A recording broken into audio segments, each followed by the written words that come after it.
Way up she rises early in the morning. So, ich kämpfe schon wieder mit meinem Headset. Ich weiß nicht, ob man sagt, aber ich meine schon. Jetzt müssen wir noch warten, bis ich mich selber sage. Da ist mir auch noch nichts Besseres eingefallen wie das. Das ist nix. Ich hab da schon lange am Start, warum geht noch nichts los? Hallo! Zeit ist ohne jetzt einmal. Timmy Boy, du bist spät diesmal. Merci dir. Grüße von dir daheim. Ich weiß nicht, ob er mich überhaupt hört. Ich hör bloß eine Huse, das muss klar. Morning. So, jetzt Hi! Events, Birger, Montag. Heute rein piratisiert, meine Damen und Herren. So, Kruzifix, die Headset-Situation ist eine absolute Scheiße. Give me some time to blow the man down. This spanking flash packet, she said unto me. Way, hey, blow the man down. There's a dandy full rigger. Just ready. So, machen wir die Scheiße leiser. So, passt. Aber wieso darum? Berechtigte Frage. So, jetzt kriegst du mir erstmal einen Haufen rein. Da muss ich nämlich halt einiges erzählen, wie das halt zu laufen hat. Und warum? Heute ist es nämlich ein bisschen komplizierter als sonst. Nein, ich glaube nicht. Schluss damit.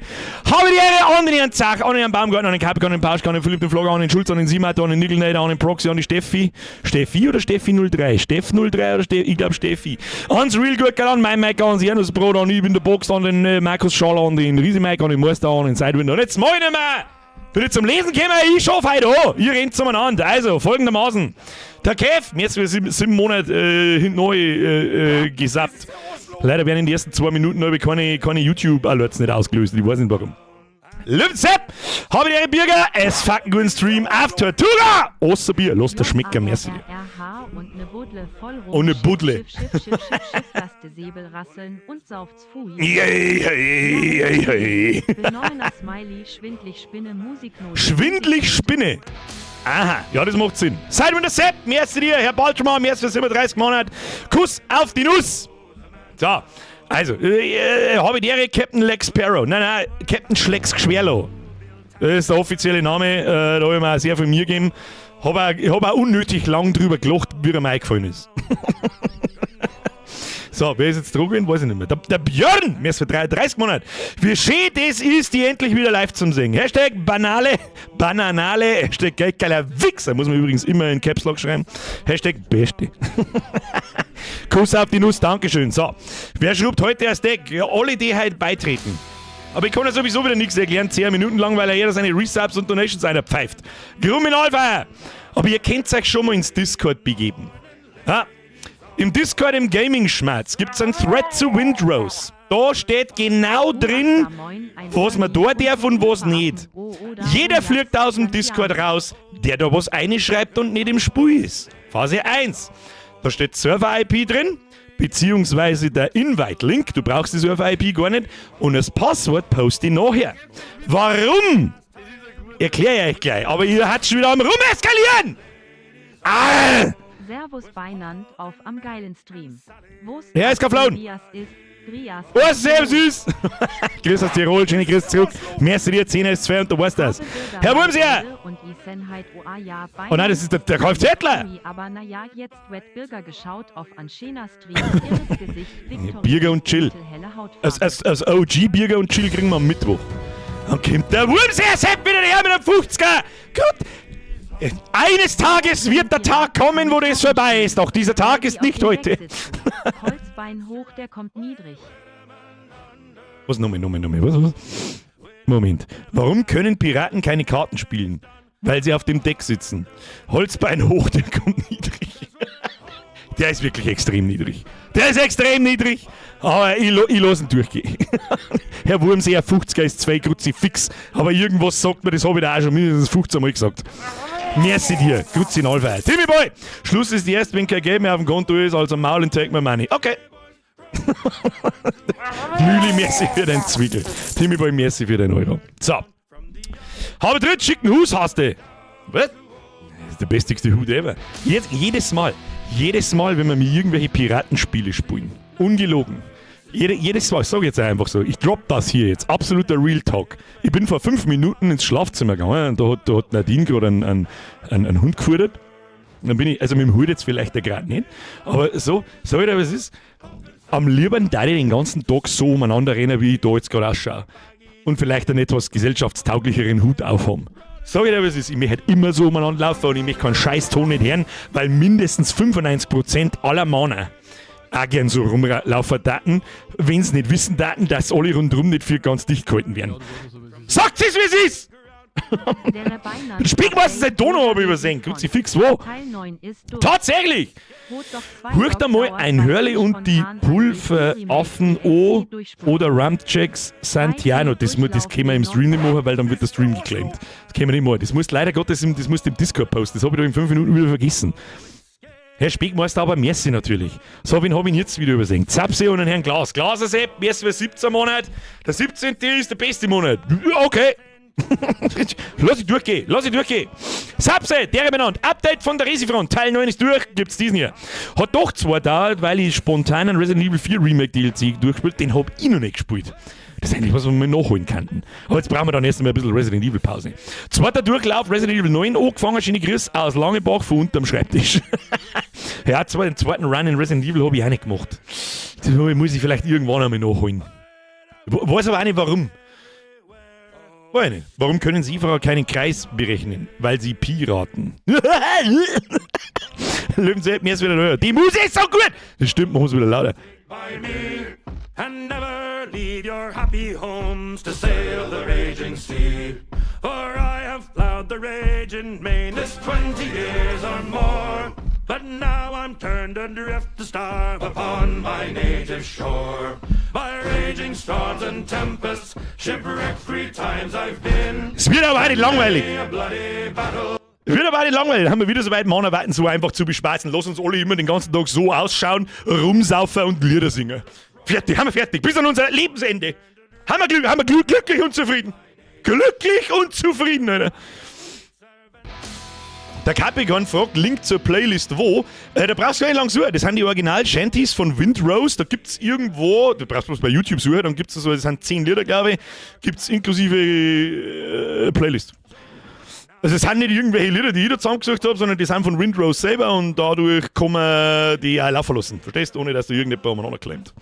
So! Herr General Demon, mehr als für 180 Monate, goddammit, habe dritten Meister, einen ins Viech, machen wir gut Geld, mehr als für 17 Monate. Und der Barco ist jetzt noch der letzte schnell. Nein, der NT, das kann ich nicht lesen. Und so Der Frobby. Grinsen, weil der Bürger streamt, dafür bedanke ich mich und dafür kriegst was. Da bedanke ich mich, nicht du. Nicht du. Ich muss mich bedanken. Du hast den Fünfer hergeschmissen. Ich hätte mich so und so hergesetzt. Herr Frobby, merci dir. Bahako, merci für 33 Monate. Timson, merci für 42 Monate. Kuss auf die Nuss. So, Freunde der Sonne. Jetzt ist Aufmerksamkeit gefragt. Folgendes, so schauen wir mir heute aus. Alert Sounds sind jetzt aus. Verdammt nochmal, den Schnutschi, den muss man schon noch schnell da lassen, oder? Der Schnutschi darf das, weil er einer der einzigen Schweizer ist da herin. Schnutschi, merci dir. So, Schluss jetzt. Alert Sounds aus. Also folgendes. Es gibt Regeln. Wer halt mitspielt, wie man mitspielt und warum und weshalb. Folgendes. Ich kann das Spiel nicht selber hosten und gleichzeitig streamen. Das läuft technisch, ohne dass es ausprobieren oder ohne dass wir es ausprobieren, das wird nicht laufen. So, darum habe ich mir einen Server gekauft oder gemietet bei Nitrado. Timmy Boy, Schnauze jetzt, Kriminalfeier, Sackelzement nochmal, bla bla blub dein Mann. So. Problem ist folgendes. Es gibt keinerlei Moderationsmöglichkeiten. Das heißt, ich kann weder Leute kicken, noch bannen, noch irgendetwas. Ich kann ein Passwort setzen, das war's. Okay? Selbiges übrigens auch, wenn ich das Spiel selber host, also ist es kein Unterschied. Wir haben einen 10-Mann-Slot-Server. Mit mir kämen 9 Leute da drauf. Nur Leute im Discord kämen da drauf. Ich werde in den nächsten Minuten, wenn ich gejoint bin, jetzt machen wir das da erst einmal zu, Vorlage, hier speichern. Ja, mache ich die Scheiße jetzt zu, aber so in der Krampf. Weg damit. Ich starte jetzt schon einmal das Spiel. Denn ich habe jemanden, der hat heute Nachmittag, der Herr Cyberfox und seine Frau, die haben mit mir heute Nachmittag den Server getestet und die haben sie quasi, dann haben sie mir 100 Euro donated und dann habe ich einen Serverplatz gesaved. Nein, haben sie natürlich nicht, halt einmal. Da poste ich jetzt dann das Passwort da drin in Windrose Thread unter Gaming-Schmerz. Wer da schon mal nicht hinfindet, da filtert man schon mit den ersten Kacknoobs aus, das passt. Ich gehe hier auf Spielen mit Server verbinden. Der Einladungscode zum Server ist einfach Biergerstream. Das soll ja jeder hinkriegen. Jawohl, kürzlich gespielt. Da haben ja schon 2 Leute um. Ich nehme an, das ist der Cyberfox und seine Frau. Weil, hoppala, jetzt habe ich das Passwort selber nicht eingegeben. Ich Trottel. Schlossertage, erst für 25 Monate. Hey, viel Spaß beim Spielen. Freue mich aufs Zuschauen. Grüße aus OBB. Merci dir. So, Biergerstream. Natürlich haben sie keine 100 Euro donated, das waren 1000. Scheiße, der Grattler hat uns durchschaut. So, hier, falsches Passwort.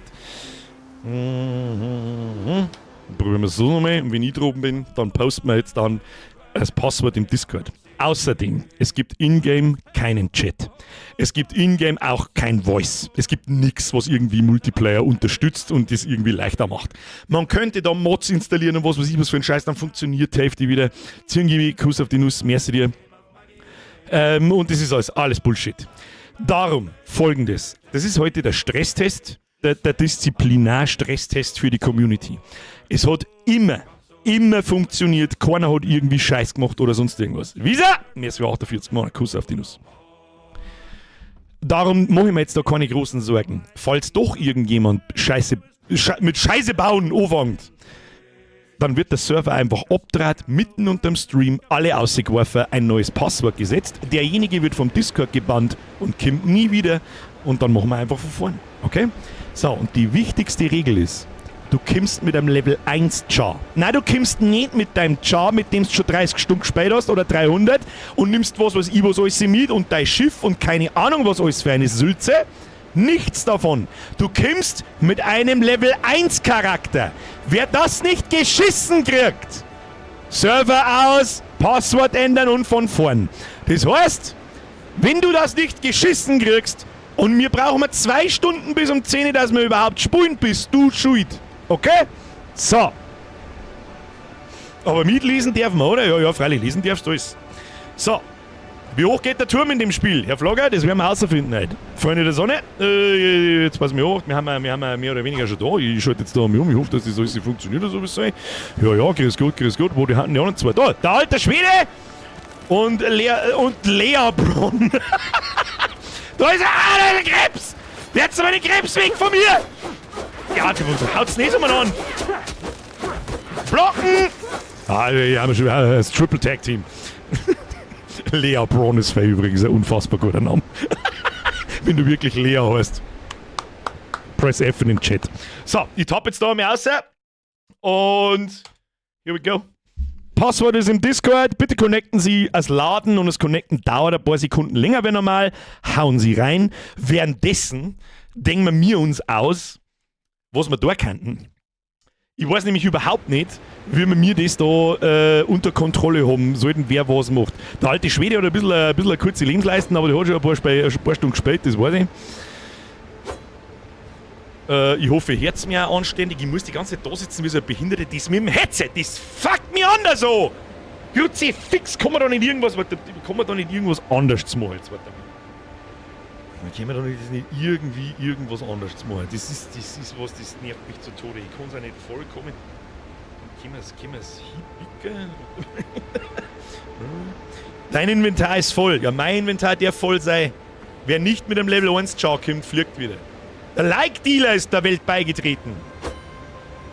Warte mal, Cyberfox und seine Frau, ihr habt schon ein paar Stunden auf dem Bugel. Ihr begutachtet jetzt die Neuankömmlinge. Die sollen sich alle vorne da schön in einer Reihe aufstellen und ihr seht gleich, ob die Level 1 oder Level 30 sind. Kannst nicht deinen Hut aufs Headset machen, das ist so, da müsst ihr die was ausschneiden. Das ist das, was ich schon die ganze Zeit habe, ich mag den Hut nicht zusammenschneiden. Head first, wie geht's eigentlich dem Schmidtbauer-Mann? Wow, das ist ein guter. In ihrs Head aber mein Mikrofon ist so dermaßen laut, da kriege ich wieder einen Tinnitus. Warte mal, das probieren wir jetzt so. Ja. Ja, das ist doch... Ja, ein bisschen retarded ausschauen, schaut nicht. Ja. Ein wenig retarded ausschauen, schaut nicht, aber da schau her, Schwarz ist schon einer.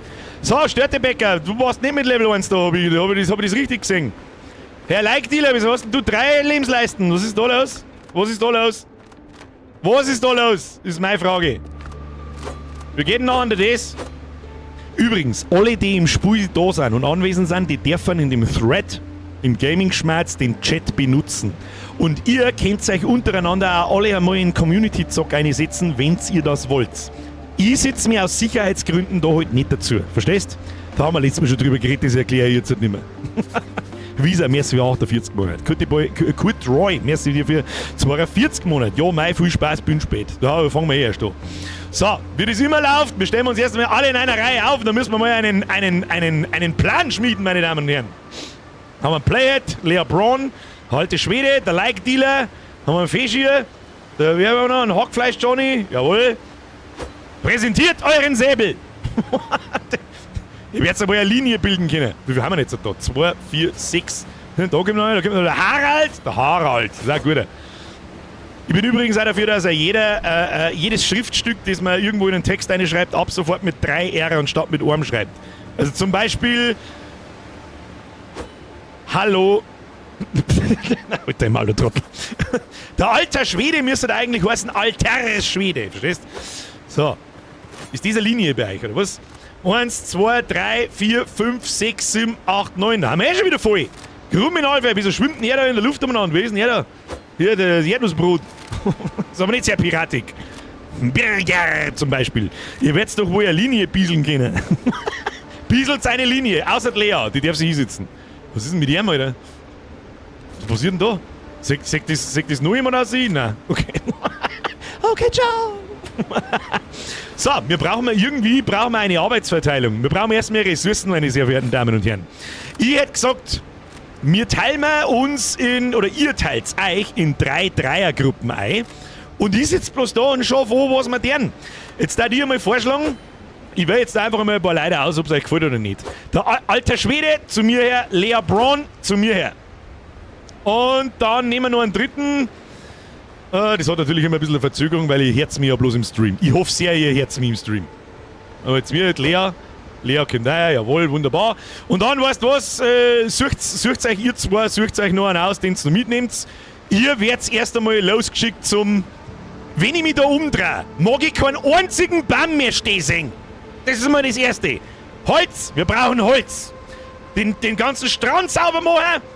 Und los geht's, dann hat sie schon mal fort. Nehmt den Harald noch mit, passt. Ihr seid momentan die Holzbeschaffung, das ist einmal das Erste.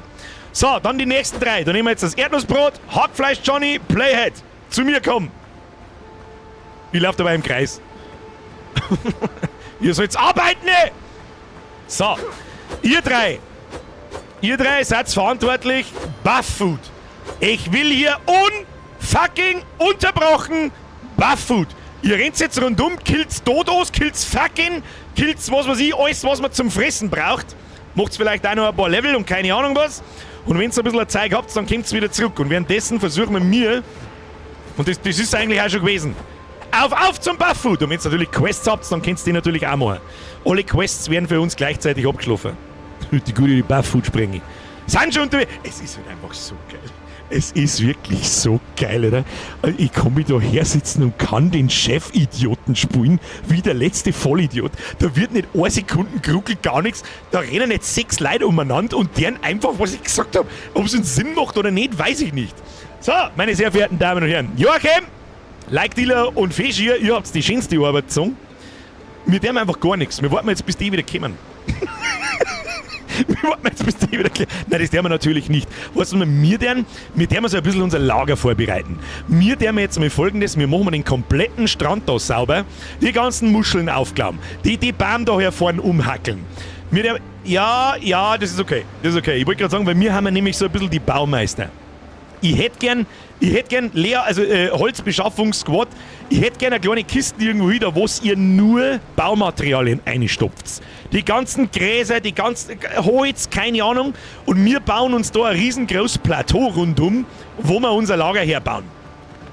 Und dann wechselt man uns Stückel für Stückel ab, je nachdem, was für Aufgaben das auf uns zukommen. Das ist jetzt einmal so das Erste.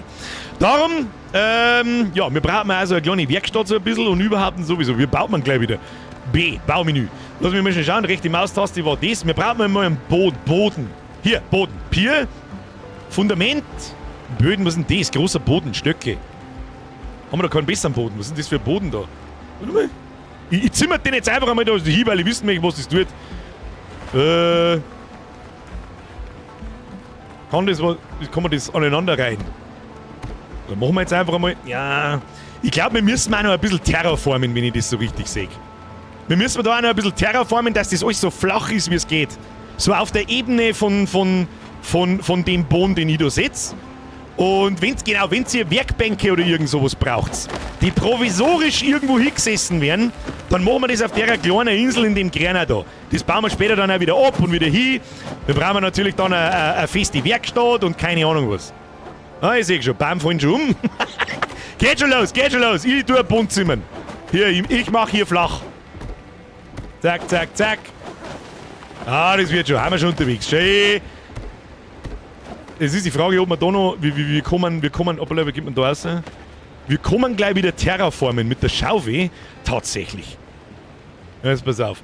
Da, kann da mal irgendjemand Schaufeln produzieren? Können wir schon Schaufeln produzieren? Ja, nicht so wirklich, gell? Doch, können wir schon. Ja. Lea hackelt, alle hackeln's. Ich stelle uns einmal ein paar Kisten auf. Das ist einmal das Erste. Ich habe ja ein paar Materialien. Jetzt passen wir aber. Wir brauchen Kisten, wo wir das ganze Klump kennen. Und es soll natürlich so sauber. Was ist denn das so? Lagerfass. Oh! Eine Holztruhe. Ja, sicher nicht bauen wir. Mit die kleinen gestungenen Scheiß aus Kisten da. Was ist das da? Einfaches Bett. Also, pass auf, da brauchen die ein Holz. Haben wir schon irgendwo Holz? Oh, da hat er angeworfen. Nein. Ich kann ein wenig Holz brauchen. Hat jemand von unseren Holzdudes ein wenig Holz für mich? Wir können Sachen abwerfen. Jetzt pass mir auf. Jetzt tue ich erstmal was essen, damit meine Lebensleistung größer wird. Sehr gut. Terraforming, Baumfäller und große Bauten. Ich wittere Industriekomplexe. Ah, das wird narrisch. Wir haben ja total am Eskalieren. Ich muss bloß ein bisschen den Überblick behalten. Jetzt hau ich da selber mal ein wenig mit. Dann kriege ich da vielleicht ein wenig Holz raus. Da tue ich her. Jawohl. So, pass auf, jetzt kriegt ihr mal eine Kiste von mir. Beziehungsweise mehrere. Ich muss mir erst dran gewohnen, wie das Baumenü funktioniert hat. Kriegt sie fix, warum auf rechter Maustasten. Das ist für Scheiß. Fenster und Türung, Aufbewahrung. Kiste. Ja, nehmen wir Kisten. Die der wir da so her. Wie tut man dran? So, hier, pass auf, da, hier, Kiste 1. Kiste 2. Passt. Auf B kommt man raus. Wunderbar. Schaut schon mal gut aus, da haben wir auch schon 2 Kisten. Jawohl. Alles vollgestopft. Alles vollstopfen. Wie tut man das? Ah ja.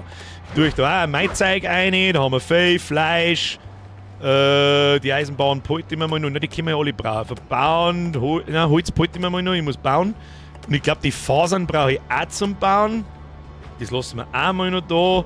Lampen lassen wir da. Das der wir um. Da ist ein Zweihänder drin, wenn jemand einen Zweihänder braucht. Das Untotenklump, das lasse ich auch noch mal drin. Das ist ja wurscht, das brauchen wir jetzt nicht. Sehr gut. So, wir müssen jetzt da muss ich mal schauen, ob man da terraformen kann. Jetzt pass auf, da muss man unten umschalten auf Abflachen.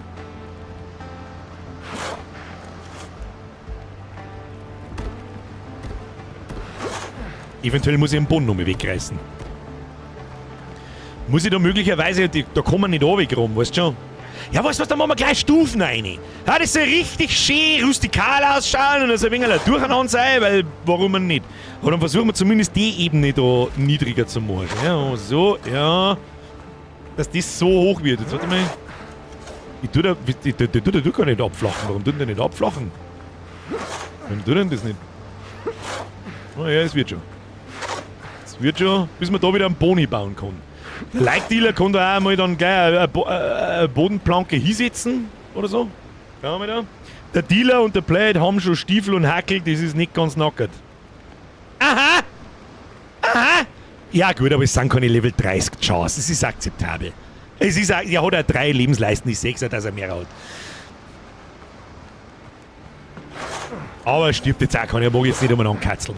Wieso wird denn das her als niedrig? Was ist da? Verstehe, tut sich da überhaupt irgendwas? Ja, jetzt tut sich ein bisschen was. Herr Like-Dealer, falls Sie mir etwas mitteilen möchten, dann bitte im Discord, das habe ich an meinem anderen Dings auf. Es war natürlich auch von Vorteil, wenn Sie im Discord genauso heißt wie im Spiel, dann kenne ich mich aus. Das ist eh klar.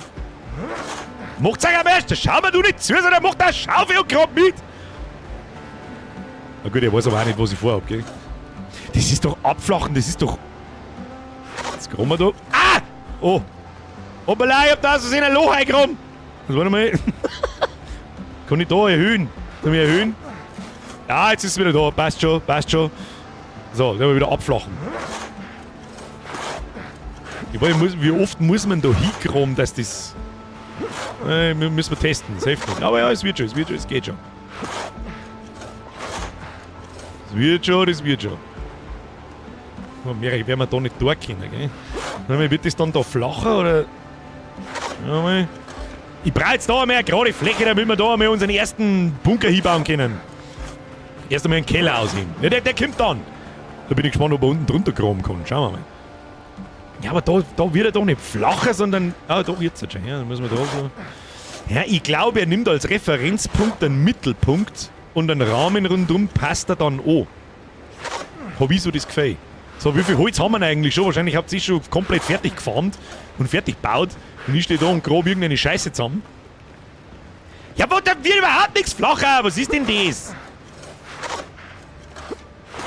Du musst auf Graben stellen. Ja, aber dann grabt er gleich so ein Riesenfetzloch. Ich weiß es auch nicht. Das warte mal, probieren wir einfach mit Graben. Das hilft ja nicht. Und diesen hier. Da machen wir da. Ja. Ja, dann bauen wir einfach drüber. Das ist doch scheißegal. Dann bauen wir einfach drüber. Ich meine, den Boden, den setzen wir einfach hoch. Schaut ein wenig rustikal, das glaube ich einfacher. Geht auch schneller. Geht auch viel schneller. Wir bauen unser Piratenhort, den bauen wir da so rein. Holt euch einmal eine Schaufel! Wir graben... Da kommen wir bis zum Wasser runter. Geil! Jeder kriegt eine Wohnung mit einem Indoor-Pool.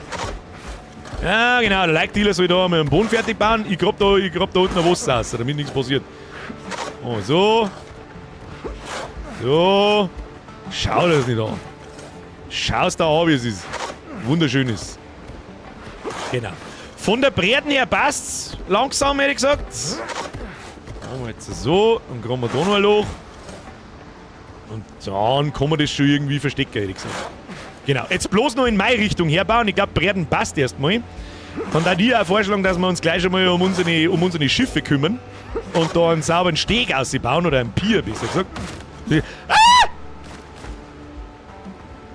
Ja gut, dass die Kisten zerreißt, das habe ich natürlich nicht gewusst. Jetzt warte mal, die Kisten müssen wir woanders hinstellen. Die stelle ich da wieder hin. Und ich fürchte, dass wir die auch killen müssen. Hilft nicht. Waffe, Graben, ja genau. Nimmt mal alles aus der Kisten raus, weil die jetzt wahrscheinlich gleich verschwindet. Zacki, zacki, verschwinde Bus. Jetzt darf mich interessieren, was da passiert, wenn ich da auf Abflachen gehe. Ah ja. Da wird dann die Umgebung ein bisschen, ja, wie soll man sagen, die wird halt einfach ein bisschen angeglichen und schaut nicht so kantert aus da. Kann man das da auch machen? Ja, schau hin. Ja, ich glaube, die meisten wissen schon was. Schau hin. Da ist unser Private Pool. Da müssen wir noch graben. Ich grabe. Achtung, ich grabe. Wieso kann ich da nicht graben? Ich grabe. Da gehört noch ein wenig graben. Ja. Okay, da noch graben. Und nochmal gegraben.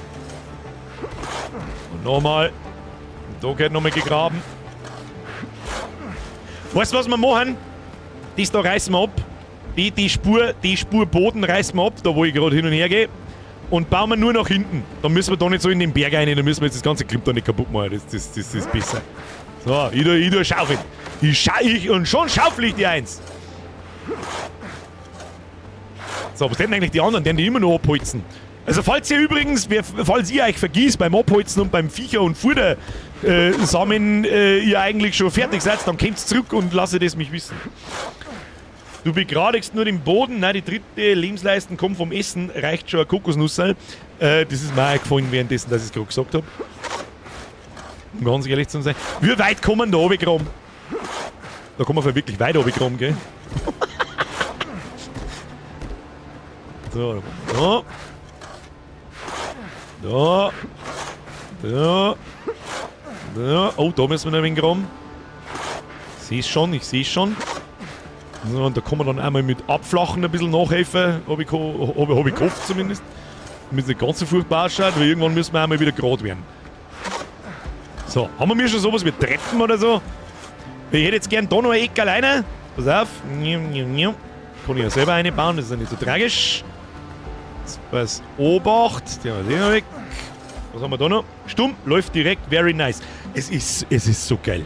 Immer ganz ehrlich, meine sehr verehrten Zuschauer, ich bitte um eine Eskalation. Wir haben einfach da, den Streamer, den zeigst du mir, der eine ähnliche Zuschauerzahl hat von so 1000 mal 1300, vielleicht mal 800, scheißegal. In der Größe, wo wir unterwegs sind, wo jemand einen Server hat, für den er keine Moderationsrechte hat. Ich kann keinen bestrafen, ich kann keinen kicken, ich kann nichts machen. Wir stehen da und innerhalb von verschissene 5 Minuten rennt jeder umeinander und tut. I fucking love it! Hell yeah! So. Das schaut doch schon einmal gut aus. So, was ich jetzt gern hätte, jetzt pass auf, ich hätte jetzt gern da eine Stufen. Also einfach eine Stufen in T irgendwie und dann, dass man halt aufgehen kann, aber man dann so einen halben Meter her ist. Haben wir da irgendwelches Baumaterial, wo man das realisieren kann? Hört mir auf, bis ich mich da dran gewohnt, dass man mit der rechten Maustaste ins Baumenü geht, dabei kriege ich einen Vogel. Fundamentstöcke. Müssen wir da quasi sowas bauen, sage ich das richtig? Oder warte mal. Ah, ja, oh, ja, tu noch, bau noch einfach hin. Das ist genau so denken wir das. So, genau, volle Kanone, rustikal. Zieh mal das ganz um. Was genau so? Ist das? Ja! Ja, Mann! Genau. Das baust du jetzt einmal, jetzt pass auf, damit es von der Seite ein bisschen besser ausschaut. Nein, nicht ganz. Nicht ganz. Warte, da muss ich da jetzt schnell reingrennen. Wie baut man was ab? Warte mal, wie reißt man irgendwas ab? Z, Baumenü öffnen, Bauoptionen, ne, rotieren, bauen, halten, Schnellbau. Damit du weißt, was ich meine, man kann ja da, das schaut jetzt so komisch aus, das schaut der Boden so aus, als würde er so komisch umeinander floaten, das gefällt mir irgendwie nicht. Man kann da zwar natürlich an der Seite dann zumachen, aber wir machen das ganz furchtbar rustikal. Abreißen, mittlere Maustaste. Ah, dankeschön, Herr Like-Dealer, dankeschön. Da machen wir jetzt Herr Phone einen weg und dann machen wir alle 2 Dinge ein. Jetzt pass auf, damit du siehst, du weißt wahrscheinlich was ich meine. Hier, diesen hier, damit dann da so 4 dran sind. Schau hier, schaut das gleich viel besser aus. Weißt du, wie ich meine? Absolutes, warte. Zimmer du die 2 Dinge? Ja, genau. Nein, 2 Platz dazwischen. 2 Platz dazwischen. Oder lassen wir einen Platz dazwischen. Warte, dann machen wir es gleich so. Warte. Baumenü, diesen hier. Jetzt glaube ich. Scheiß auf Materialkosten. Mach so, wie du gemacht hast. Passt schon. Mach so. Und dann. Genau. So. Ja, da kann ich es jetzt nicht ansnappen. Ja, bau du das, ich bau das. Du wieder eine Plattform. Ja, genau. So, und da machen wir genauso weiter. Ja, das da muss weg. Kannst du das schnell abreißen, das eine Ding da? Ja, schau her, wir verstehen uns ja blind. Blind verstehen wir uns. Schau uns an! Bloß jetzt müssen wir da schnell schauen, wie wir es da am geschickten machen. Jetzt pass auf, da machen wir jetzt so. Und wieso kann ich da jetzt nicht bauen? Warte mal. Nein, da müssen wir ein Baumenü, da muss ich noch mal graben.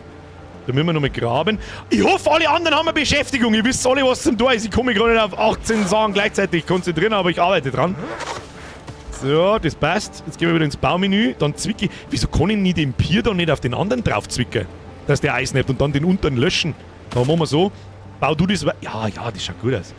Wir haben das gar nicht drin. I fucking love it.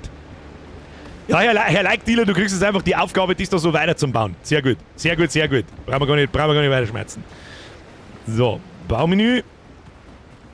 Ja, da ist der Boden natürlich ein wenig kacke. Ich sehe schon, da geht noch eine, da geht keiner hin, da geht einer hin, da geht keiner hin. Jetzt haben wir nicht ganz symmetrisch gegeben, aber das hilft ja nicht. Du, das hilft ja nicht, ein wenig Schwund ist alle. Was ist denn jetzt da, der? Franzen, Kruzifix, du kannst nicht mittendrin mit einem 50er herkommen. Sackel Zement nochmal. Sorry, Bürger, kann die leider nicht alle live anschauen, aber ich mach's wieder gut mit einem 50er. Nein, du kannst einfach umsonst zuschauen. Was machen Sachen? Franzen, merci dir. Goddammit. Kuss auf die Nuss, dankeschön. Seriously. Und für das irgendjemand muss auch im Nachschau-Squad sitzen. Hallo? Sechs doch, das geht. Was geht denn? Das da schaut ein wenig komisch aus. Das müssen wir irgendwie zumalen. Da denke ich mir gleich was aus. Herr Franzen, merci dir. Fridolin, die habe ich auch übersehen. Ich bin hoch konzentriert im Community-Zock. Es ist aber ein bisschen schwierig. Hey du, 15! Landrat. Hast du eine Baugenehmigung? Freilich, schau mich an, ich bin Baugenehmigung, Alter. Viel Spaß dazu gerne mit deinen Helferleins. Ich hoffe, die anderen da geht's auch gut. Oh, schau, wir haben schon Kochstelle. Hoppala. Wir haben schon Kochstelle. Oh, beschriftete Kisten. Die feinen Herren machen beschriftete Kisten. Ja, gut.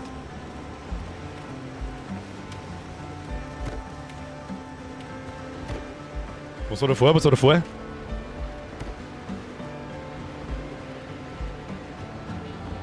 Ah ja, du machst das schon. Und jetzt ziehe ich nämlich da am Event rein. Nein, so nicht. So.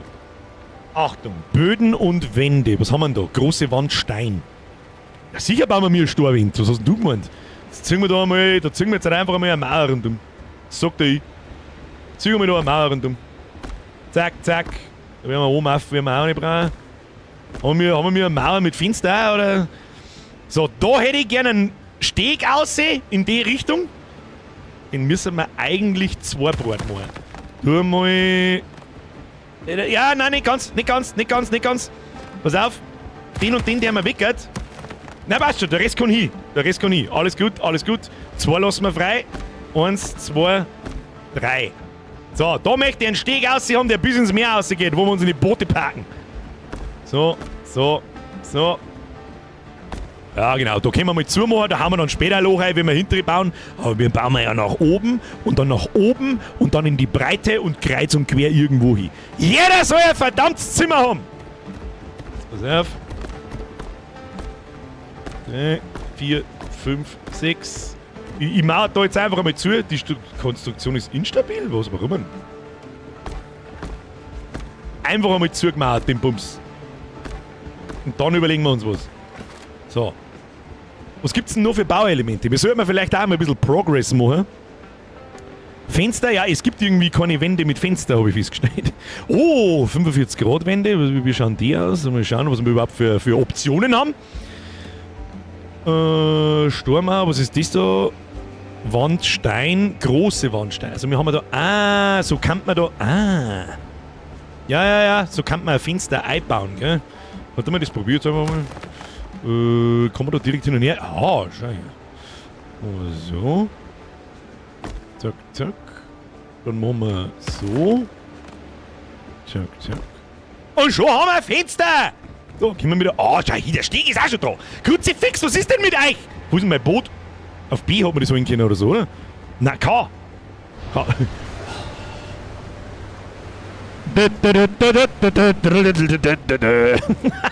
Geil. Geil. Ich liebe es. Es wird nur gebaut. Jetzt pass auf, was ich jetzt gerne hätte. Ich hätte jetzt gern holzerne Fensterläden. Die lassen wir so im 45-Grad-Winkel wegstehen. Oh, schau, wie schön das sind! Oh, da noch einen her. Ja. Ihr habt ja, die anderen hauen ein bisschen umeinander und so und sammeln Zeug. Wie läuft denn der Server? Ich merke gerade nichts von Lag. Jetzt gerade, wie ich was gebaut habe, war ein bisschen Lag, aber so. Press K to Boot. Es gibt eine Rubrik Fenster und Türen, du blinder Ja, Winky, ich lese aber kein Baumenü. Ich baue meine Fenster selber. Warte mal, schauen wir mal, wie die Fenster ausschauen. Pfeiler am Balken, Fenster und Türen. Ja, tut mir leid, aber das Fenster mag ich halt nicht. Das bauen wir auch noch dazu. Da schau her. Das hab ich gewusst. Was laberst du? Das ist nicht das geilste Fenster EU-West ist, dann weiß ich es auch nicht. So, kann man eigentlich Fenster... kann man die völlig frei... Moment. Okay. Ist nicht ganz so, wie ich es mir vorgestellt habe. Baue ich auch noch ein Fenster her, das sagt der Ives ist. Müssen wir aber das nochmal weg da, ne? Ja, jetzt war ein bisschen ein Lag, hast du es gesehen? Ich hab schon draufgeklickt, aber es hat ein bisschen gedauert, bis es abgerissen hat. Aber scheißegal. Nein, Herr Like-Dealer, es ist eine saugeile Idee. Ultra geile Idee, aber ein bisschen weiter aussehen. Ein bisschen weiter aussehen, so ab da ungefähr, dass wir da zwischen Insel und Steg nur ein Boot parken können, das da quer ausschaut. Schau her. Es ist so geil. I fucking love it! Best Community EU West! So, wo haben wir? Jetzt muss ich mich dann ein bisschen um die anderen kümmern. Damit sie die nicht so allein gelassen fühlen. Was ist denn eigentlich das da? Block, Stein. Da kriegst du einen Steinblock vor 1000 Mal hingepflanzt. Warum, weiß ich nicht, aber der macht sich gut. Der macht sich gut. So, dann machen wir jetzt da so ein Holzding. Ja, scheiße. Wenn wir den nochmal wegmachen. So. Kann man da eigentlich ziehen? Jetzt warte mal, wenn ich da oben bleibe, was heißt das dann? Was bedeutet das, wenn ich da oben... Da hat sich tatsächlich jemand was denkt, möchtest du sagen! Hä? Aber warum? Ah ja. Ja, absolut geil. Okay, nice one. Dann brauchen wir noch ein Fenster. Tun wir noch mit Fenster und Türen. Da hätten wir ein kleines Fenster schon hier. Nein, wir nehmen das große Fenster, haben wir nicht bei den Hottentoten. So, dann brauchen wir noch... Dann brauchen wir noch ein Doppeltier. Wie groß ist die? Oh, scheiße. Ja, da ist immer auf. Da ist einfach immer auf, das wird schon passen. Fensterläden hätten wir noch gebraucht, gell? So wacht. Da haben wir die gebaut. Machen wir so. Na, hier. Sperrangel weit auf. Das mit dem Drehen, das macht er noch nicht so gut. Ja, so und so. Ja, wunderschön ist das. Wunderschön. Wenn das nicht wunderschön ist, dann weiß ich was wunderschön ist. So, wie geht's euch? Jetzt habt ihr euch einfach da eine Hütten hingezimmert. Ja, gut. Oh, wir haben eine Kombüse. Meine Damen und Herren, wir haben eine Kombüse. Also komm mit Tisch und mit... Geil. Absolut geil, aber ich hätte gerne einen Boden. Ja? Damit ein wenig es ausschaut, ne? Warum sehe ich noch Baum am Horizont? Berechtigte Frage, Crew. Aber recht viel. Da vorne sehe ich nicht mehr recht viel. Geil. Da ist schon jemand am Schmelzen. Ja, wir brauchen eine Schmelzhütte. Sag ich dir, was ist. Aber wir bauen jetzt erst einmal einen zweiten Stock auf und dann überlegen wir uns, wie wir die Zimmer da aufteilen. Was wir da links reinmachen, da hätte ich vorgeschlagen, da machen wir unsere Küche dann rein. Die Hütten bleibt natürlich stehen. Das wird provisorisch. Sehr gut. Das wird super. Super, den ganzen Tag können wir das machen. Aufbewahrung und Dings. Na, was haben wir da? Lagerballen und Lagersack. Fertigung und Hilfsmittel. Ja, das ist mehr so Eisach. Da bin ich gerade nicht auf dem Laufenden, wie weit wir generell schon sind, aber wir haben schon einen Haufen Zeug. Fenster und Türen, Treppen und Zäune. Oh, wir haben Zäune schon. Ja, Dekoration. Kann man auch brauchen. Baumstamm, Hocker. Weißt du was, den ziehen wir jetzt einfach da her, weil ich es kann. Leck mir am Arsch, ich wollte jetzt haben. Was haben wir da noch? Ein Vordach. Ja, wenn das da kein Vordach nicht braucht, dann weiß ich auch nicht, was ein Vordach braucht. Dann müssen wir erstmal den Boden wieder zimmern. Boden. Dreieckiger Boden, Bodenstöcke, wo ist denn da der Unterschied? Ein großer Bodenabschnitt aus Stöcken, ein Boden aus Stöcken. Wo ist da der Unterschied? Ach, das ist wieder der kleine, das ist der große quasi. Das ist richtig. Ja, genau, dann zimmert man das jetzt halt einfach einmal da so auf. Das ist halt schon geil gemacht. Das ist gut gemacht. Du kannst sagen, was du magst. Das ist gut gemacht. Du musst bloß richtig zielen. Wenn man einbaut. Da, jetzt sind wir da, das ist doch viermal so schnell wie ich. Hast du das jetzt als Kleine gemacht? Machst du das als Kleine oder als Große? Oder ist das wurscht?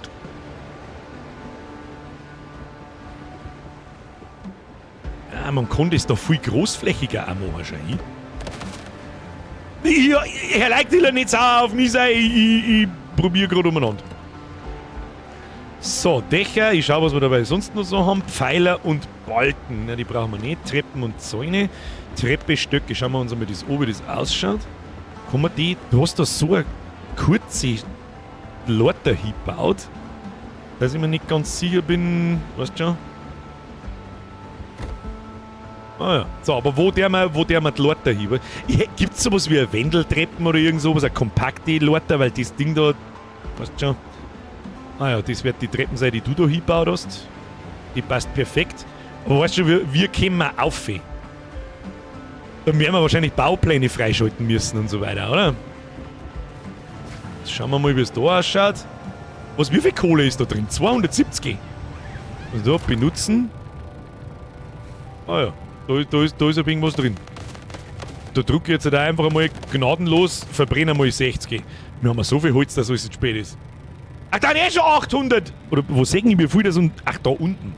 335, gut, das hätte ich mir jetzt sparen können, aber ist eh wurscht. Was haben wir da? Ja, da ist noch nicht so viel drin, gell?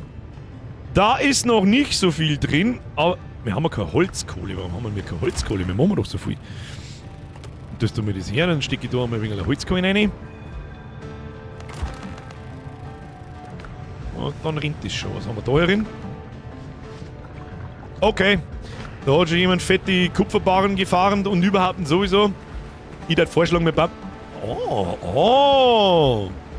Ah, mach du nur weiter. Mach nur weiter. Bin ich schon stark. Haben wir mir Licht? Haben wir irgendwo eine Dekoration wahrscheinlich, hä? Haben wir da irgendwie sowas wie ein Licht oder so? Noch nicht, gell? Doch, da! Das hier liegt! Wieso kann ich das nicht bauen? Wieso kann ich das jetzt nicht bauen? Was brauche ich? Ich hab doch 2 Holz. Die Struktur ist instabil. Was war denn da instabil? Bist du besoffen? Oh, das. Oh. Ja. Mhm. Es ist ein bisschen unsymmetrisch da, leider Gottes, aber das ist mir jetzt nicht wurscht. Das machen wir jetzt so. Okay. Immer so auf Kopfhöhe, machen wir ein paar Fackeln, die wird schon nicht gleich zum Lidl anfangen. Dann hängen wir da unter Treppen hängen wir eine rein. Oh, scheiße. Oh, Licht ist so wichtig. Macht gleich alles viel cooler. Licht ist immer automatisch, ist nichts. Müssen wir niedriger machen. Dann muss das nochmal weggehen und das niedriger gemacht werden und dann schauen wir da richtig stabil aus. Und der wir da noch einen, damit du die Stirn auf nicht rennst, ne? So. Und da noch einen und dann schauen wir da richtig stabil aus. Oh, schau hier, da wird sogar zugebaut. Und da noch so ein schönes Dreieck alleine. Ja. Das sucht's gerade, ich weiß genau, was es ist. Ich glaube, er sucht es im Bau nicht gerade. Haben wir so ein abgeschrecktes Ding schon. Wanduntergeschoss! Da müssen wir die eins nach dem anderen. Nur die Ruhe. Okay, wir haben noch keine schrägen Baumaterialien. Na gut. Den Typen haben wir auch schon. Da. Okay, der Pier draußen ist fertig. Das geht mir sauber schnell ein. Ich kenne mich überhaupt nicht aus. Wie weit sind wir denn überhaupt? Wer tut denn was? Und überhaupt haben wir mir was zum Essen. Ich habe nichts zum Essen. Ich bin hungrig. Ich bin der hungrige Hugo. Doch, da habe ich was zum Essen. Nehmen wir das da. Und das da fressen wir uns rein und dann passt das. So. Jetzt müssen wir mal ein Wind ziehen und da den ersten Raum irgendwie machen. Ich weiß nicht, wie wir ihn machen. Er ist noch am Optimieren. Das ist in Ordnung, aber man kann da... Genau, dass man schön frei auflaufen kann, ohne dass man sich ein Bälle anhaut und keine Ahnung was. Und ich glaube, ich mache da hier vorne mal zu. Beziehungsweise ich mache 2 Türen rein. Und jetzt pass auf, da machen wir hier Fenster und Türen. Dann machen wir natürlich eine saubere Doppeltür. Und zwar einmal hätte ich gesagt gehabt, da so her. Und wie viel Slots ist die da an der Seite weg? 3 Stück, damit der innere Monk sich freuen kann. 1, 2, 3. Dann machen wir so. Und dann geht es sich wieder nicht aus, dass man da noch eine dritte einbaut. Kruzifix! Dann bauen wir eine kleine mitten rein. So schaut doch das gut aus. So, Bodenwände, dann machen wir da wieder, dann machen wir die kleinen Storwände, weil vielleicht zwickt man da noch irgendwo ein Fenster ein, hätte ich gesagt. Ich glaube, wir überbauen uns da gerade schon wieder. Ich versuche mal das Ding zum Löschen da unten. Ja, das passt gut. Alles gut, bau da noch. Ihr habt da glaube ich ein wenig schneller und fitter wie ich. Habe ich das Gefühl? Ah! Schau uns eine Piratenbude an! Krieg ich das ist ja cool, du kannst quasi die Wände zeichnen. Das ist ja anders geil gemacht. Gefällt mir gut! Kannst du sagen, was du möchtest. So, jetzt schauen wir mal, ob ich da ein Fenster irgendwo einzwickt. Krieg ich ein kleines. Kann man den Snap irgendwie ausschalten? Nicht, gell? Der hat ein Doppelfenster ein. Absolut richtig, Herr Like-Dealer. Ich sehe schon, Sie haben da schon ein bisschen mehr Stunden verbracht in dem ganzen Bums. So, jetzt kommen die Tiere eigentlich auf und zu mal. Kommen die nach außen? Zauberhaft, meine Damen und Herren. Dekoration, geben Sie mir eine Fackel. Wo ist die Fackel? Wieso bin ich jetzt aus dem Baumenü rausgefallen? Geben Sie mir eine Fackel. Decoration. Fackeln. Fackeln, die müssen wir fast da unten reinhängen, aber warte, das können wir so mal. Da haben wir da eine Fackel her. Da haben wir da unten eine Fackel hin. Brandschutzversicherung, die zahlt ihm schon. Die zahlt die richtig schon. Und dann die haben wir ein bisschen her. Da eine hin. Da eine hin. Mehr Money braucht es ihm schon auch nicht. Jetzt können wir einen zweiten Stock aufzimmern. Aber was ich jetzt gerne hätte, jetzt muss es auch synchron werden. Jetzt muss da muss hinten eine Räumlichkeit rausgehen, da muss nach vorne eine Räumlichkeit rausgehen, auf Seiten eine Räumlichkeit irgendwo hitzwickt werden, gestützt von Balken unten und so weiter. Und das Allerwichtigste, was immer ganz firm, was ist das da? Vordach, ja genau. Ja, geht schon in die richtige Richtung. Kann ich das, ja, da kann man es nicht festzwicken, gell? Warte mal. Nein, das meine ich ein Krampf. Aber da vor das Fenster können wir uns hinzwicken. Ja! Und jetzt schaut das noch was aus. Nicht genug Ressourcen. Ich brauche groben Stoff! Ich brauche den guten groben Stoff! Haben wir mir irgendwo guten groben Stoff? Ihr habt's alle da so, ihr habt so dermaßen, ihr macht's einfach, gell? Haben wir mir irgendwo groben Stoff? Ich seh gerade keinen. Ich glaube, jetzt gehen wir da nochmal eine Mission machen miteinander, Freunde der Sonne. Das glaube was haben wir da so drin? Oh, da ist grober Stoff. Ja, der ist wieder weg. Aber gut, ist eh klar. Ich nehme mir jetzt da mal was raus. Beziehungsweise der grobe Stoff in die Kiste. Lasst das zeigen in der Kiste. Man kann ja das aus der Kiste nehmen. Das wird ja automatisch aus der Kiste ausgezogen, oder? Ja, die zu einer Fenster-Dinger, die gefallen mir auch gut. Das nicht komplett offen ist. Sehr schön. Sehr schön, meine Damen und Herren. Genau so und nicht anders. So, dann zwickt man da ein Vierdachel hin. Dann zwickt man da ein Vierdachel hin. Wird schon. Kinder, das wird schon. Was haben wir da? Birger gesagt hat, Frobi, merci für deinen Zwickel. Weil's da ist. Ich hab keine Ahnung, was du mir damit sagen willst. Das M in Mana steht für Macher. Da hat er gleich aufs Dach gesprungen.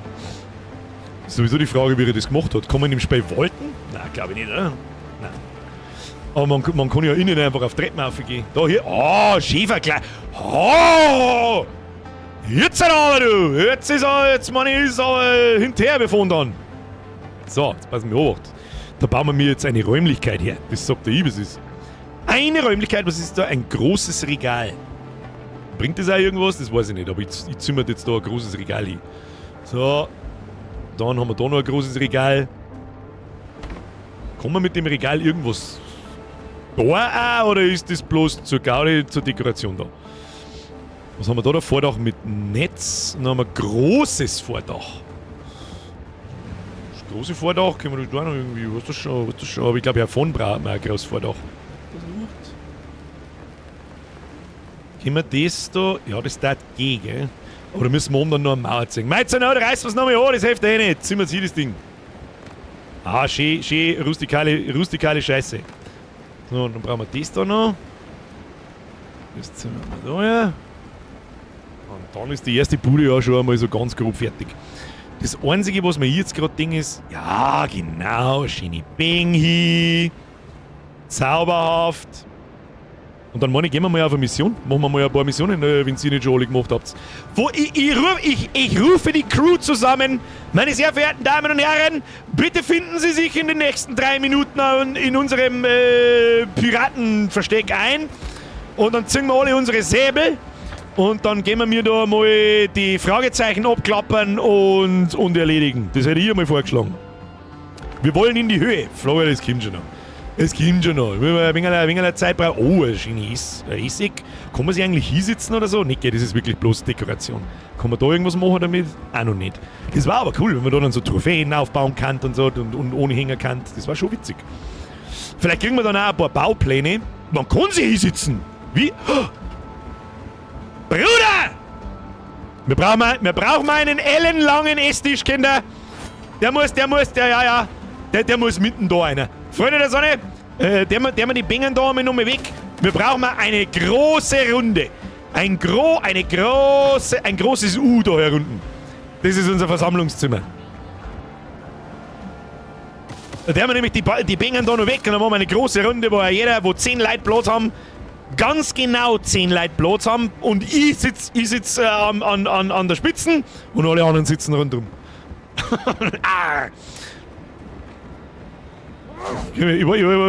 Fangt irgendjemand zum Bauen an oder baue ich? Warte mal, ich baue einfach selber.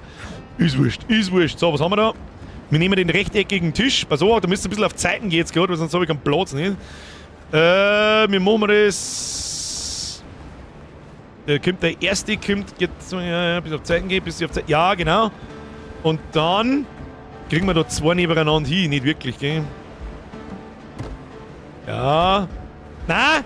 Der ist lang, genau, in die Richtung als U-Bauen, hätte ich jetzt auch gesagt.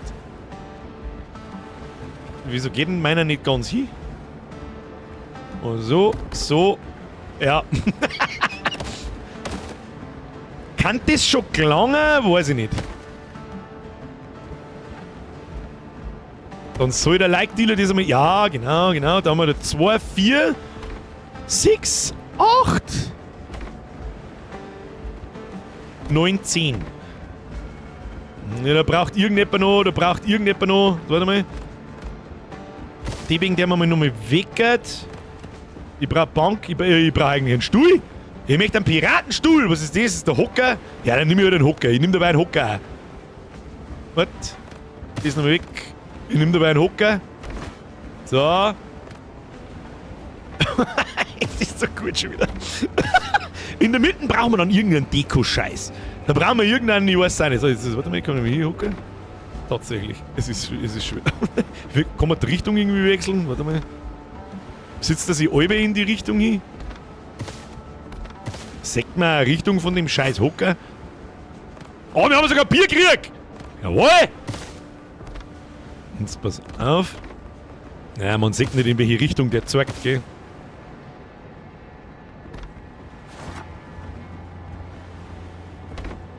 Scheißegal.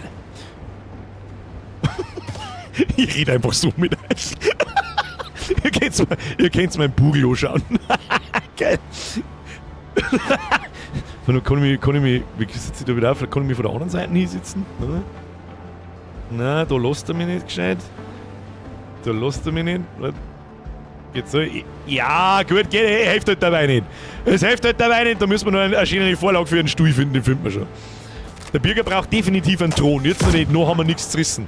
Der Like-Dealer verschießt Munition in der Weggeschichte, aber wird schon passen. So, finden wir uns einmal ein. Ich habe jetzt keine Ahnung, ihr schreibt es einfach im Discord drin. Habt ihr schon irgendwelche Fragezeichen und Missionen gemacht, die da auf der Map markiert sind? Weil wenn nicht, dann rennen wir jetzt zu 10 von einem Fragezeichen zum nächsten und prügeln alles zu Scheiße, was da ist. Wir nehmen Buff-Food mit. Harald schreibt, nein, habt's noch nicht. Playhead schreibt, nein. Okay, dann schaut doch das unfassbar gut aus. Dann würde ich vorschlagen, wir equippen uns jetzt ganz fix. Jeder nimmt ein verbesserte Schwert mit. Ich hoffe, das hat mittlerweile schon jeder. Wenn nicht, dann gehen wir mit irgendwelchen Waffen, scheißegal. Nehmt Buff-Food mit, ein paar Heiltränke und dann da die vorschlagen, ihr lauft mir einfach wild nach. Seht ihr meine Markierungen? Jetzt pass auf. Das probieren wir jetzt gleich mal. Neue Markierung. 1. Seht ihr die Markierungen auf der Map? Den Einser, den ich da gesetzt habe, seht ihr das? Das weiß ich nicht. Ich kann mir es nicht vorstellen, weil der Multiplayer ist doch noch nicht so weit. Der Fischi hat einen fetten Zweihänder, den hab ich glaube ich irgendwo eingeworfen. Ich nehme meinen Sabe, das passt. Ja, ein paar, aber das ist egal. Zählt nicht für alle. Bananabandagen mitnehmen. Wir haben Bananabandagen. Es gibt Bananabandagen. Naja, gut. Passt. Dann equippen Sie sich mit einem Schwert. Nehmt 4 Fassel rum mit. Und na, leider sehe ich keine Marker. Na gut, da müssen wir einfach wütend nachlaufen oder im Stream kurz aufpassen, wo wir hinlaufen. Zum Essen habe ich noch nur. Das tun wir da oben. Heiltränke auf und irgendwelche Bananabandagen hat es noch geheißen. Bananabandage wo? Da ist noch verzeichnet. Oh, da haben wir Säbel drin, aber das sind, glaube ich, die Staatssäbel. Die können wir dann auch irgendwann kicken, da die Sachen. Oh, da ist ein Knüppel schon her. Ein Knüppelchen, eine geschlossene Jakobsmuschel. Schauen wir mal selber mal ein bisschen einen Überblick verschaffen, was wir da so haben. Nägel, pfundweise Holz. Da ist auch ein bisschen eine Rüstung drin. Ich glaube, es ist aber die Startrüstung, wenn man nicht alles täuscht. Was haben wir da? Dodo-Köpf, die können wir überbrauchen ausgeheißen. Steiner und Dingsmaterial, ja. Wir müssen ein Lager bauen. Wir müssen unbedingt ein Lager bauen. Ich würde auch fast vorschlagen, dass wir da einfach Droh bauen auf diese kleine Großinsel nachher und dann da ein Tier reinreißen, da ein Tier machen, dass da daneben unser Lager ist. Und da kommt man dann von außen rein, von innen rein, man kann sauber durchlaufen. Da stapelt man die Kisten, beschriftet man alles sauber nach 3-4 Kategorien. Das kriegen wir. Ja, geschissen auf Bananenbandagen, ich habe keine gefunden. Rapiert, die Stadt selber tun wir dann dismanteln, aber da brauchen wir mehr Barren. Ja, okay, passt. Ja, Freunde der Sonne, dann wünsche ich mir ein lautes mir nach! Ich weiß überhaupt nicht, wo wir überhaupt hin müssen. Leicht rechts. Wir machen jetzt die Fragezeichen, nehmen einen Haufen Loot mit. Oh, ja genau, macht seine Inventare leer machen. Und dann wird alles das schlagen, was nicht bei 3 am Baum ist. Was? Wütender Mob? Wütender Mob! Ah! Gibt's denn nicht warum gibt's denn keine Tasten, wo ich sagen kann, hey, wir singen jetzt? Ach, das ist bei dem ersten Fragezeichen, da brauchen wir ja gar nichts. Da haben wir alles am verloren. Okay, falls wir so verlassene Dinge sehen, einfach Hacke ausziehen, zusammendreschen und mitnehmen, wo es rundum liegt. Fertig aus, Armin. Was haben wir da? Nichts zu erbeuten. Na super. Dann zusammenhauen den Schund! Mit was hauen wir das zusammen? Mit dem Hack kann man das überhaupt zusammenhauen? Das kann man gar nicht zusammenhauen. Ja gut, wieder was gelernt. Oh, da gehen wir was zusammenhauen! Fick dich, Krabbe! Fick dich, Krabbe! Oh, da ist ein Untoter! Hat's zusammen! Angestochen, den Huren! Ja, genau, der wütende Mob soll einfach durchrasieren. Dann gehen wir da zur nächsten. Einfach wütend mir folgen. Muss gleich. Das ist gut. Das Spiel ist so ultra schwer. Und dann zu 10 gehst du einfach hier und fotzt alles da unten. Also ich bin schon wieder ein bisschen beängstigt, wie viel. Da, Facke voraus! Oh. Einfach, wie alles, was man sehen wird, der Schlang. Da geht's her! Oh, ich bin der Tank.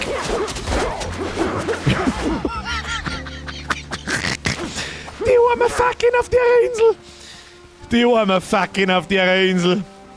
Weiter geht's. Wenn wir auf dem Weg irgendwelche fucking Dodos oder sonst was finden, einfach alles mitnehmen, alles töten. Boah, was ist das? Was ist denn das? Ja, da gehen wir rein! Rein in die Höhle! Ich hoffe, jeder hat eine Spitzhacke. Die Leute, die eine Spitzhacke haben, abbauen. Der Rest, der schluckt alles, was lebt da drin. Lebt da überhaupt irgendwas drin? Ist das jetzt ein Dungeon? Oder ist das... Und so weit war ich auch noch nicht. Hier, Geröll. Hat's es zusammengeklumpt! Oder wo ist denn da Geröll? Habt ihr das schon ausgerammt? Sehe ich das richtig? Kann es sein, dass da schon jemand herin war? Ich sehe halt einen Scheißdreck. Da meine ich, gibt's nichts mehr. Na ja, dann gibt's ja nicht. Was ist denn das? Das ist die Höhle, von der du Solo gebaut hast. Lüge. Das ist eine andere Map. Waren da auch Fackeln davor? Weiß ich nicht. Achtung, wir gehen straight da weiter. Fangen wir von unten. Irgendjemand trädelt hinten, ich seh's auf der Minimap. Aber du bist wahrscheinlich noch in der Höhle drin. So, was haben wir da? Irgendwo da ist ein Fragezeichen in der Nähe. Das ist auch bloß wieder irgendein Küstenscheiß. Ich glaube, da hinten gibt's was zum Holen. Krabbe! Wütende Krabbe!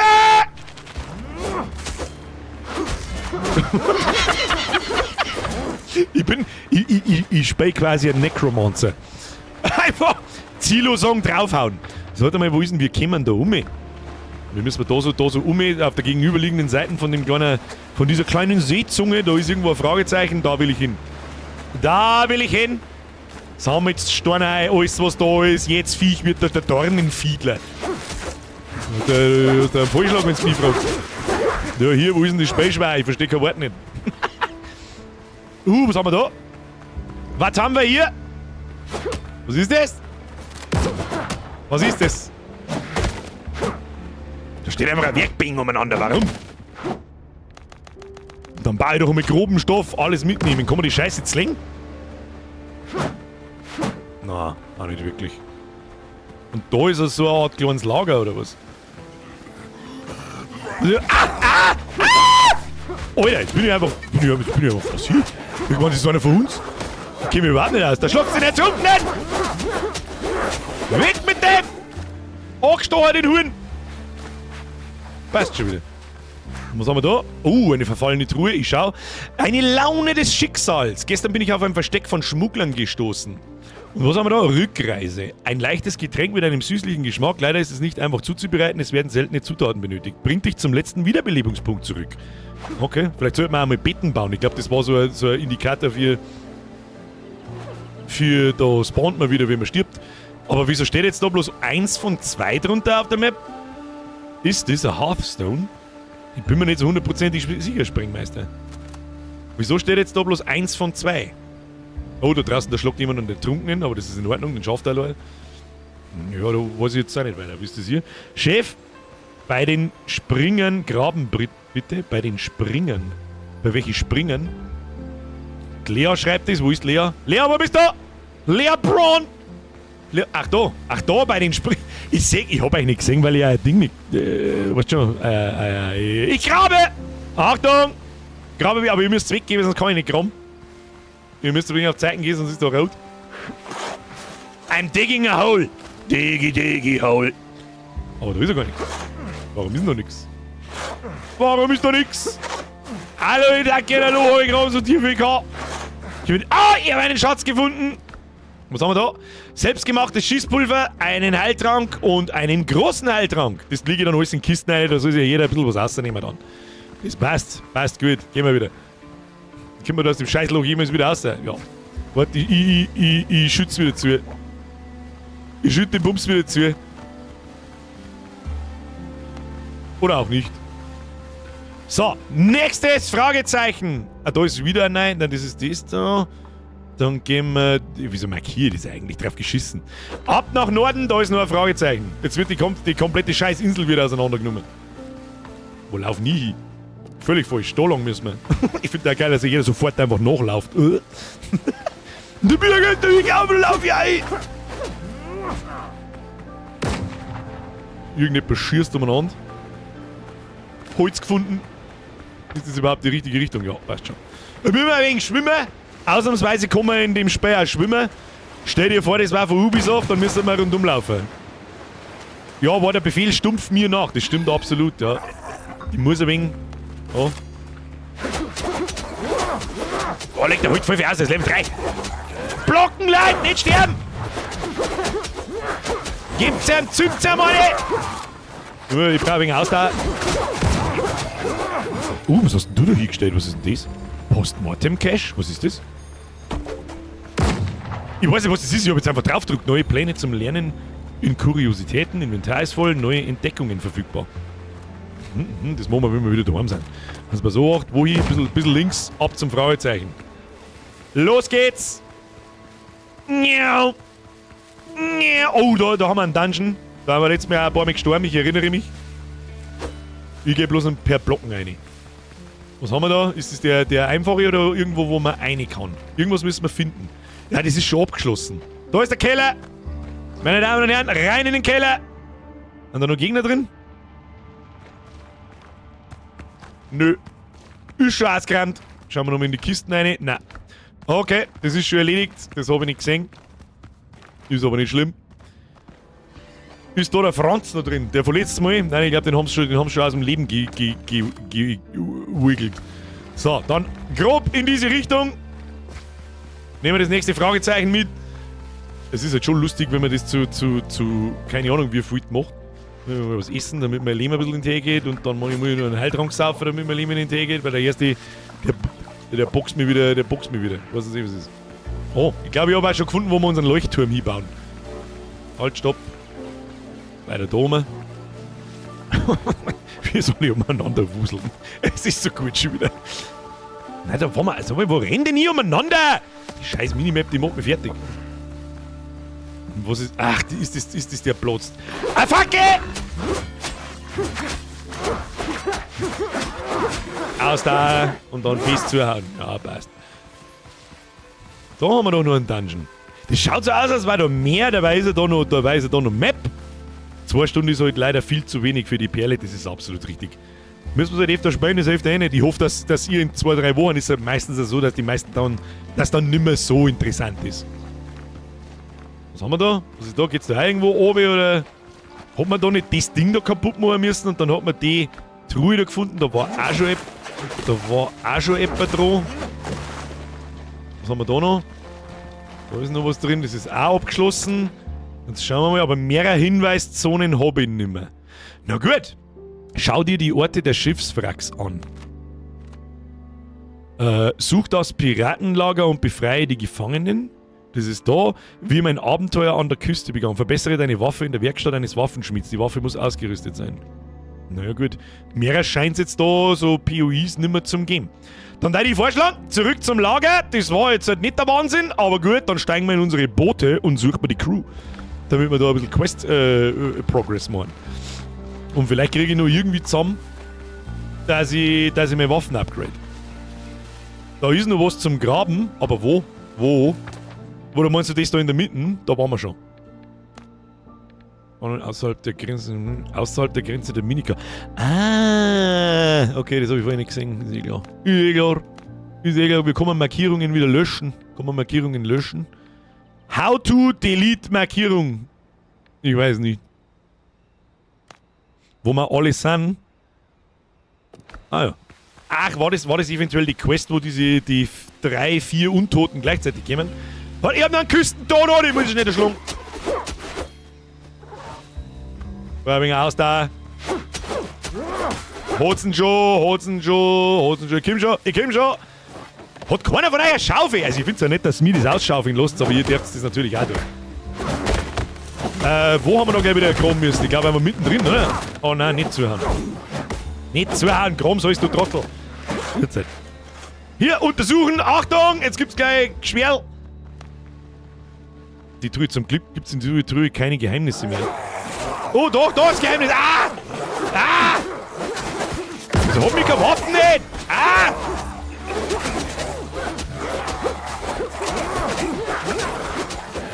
Ist aber eine Kli... Ah! Der hat 2 mit zu den Huren. Oh.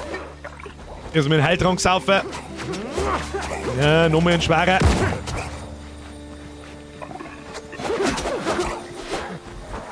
Ist irgendjemand gestorben? Ich weiß nicht.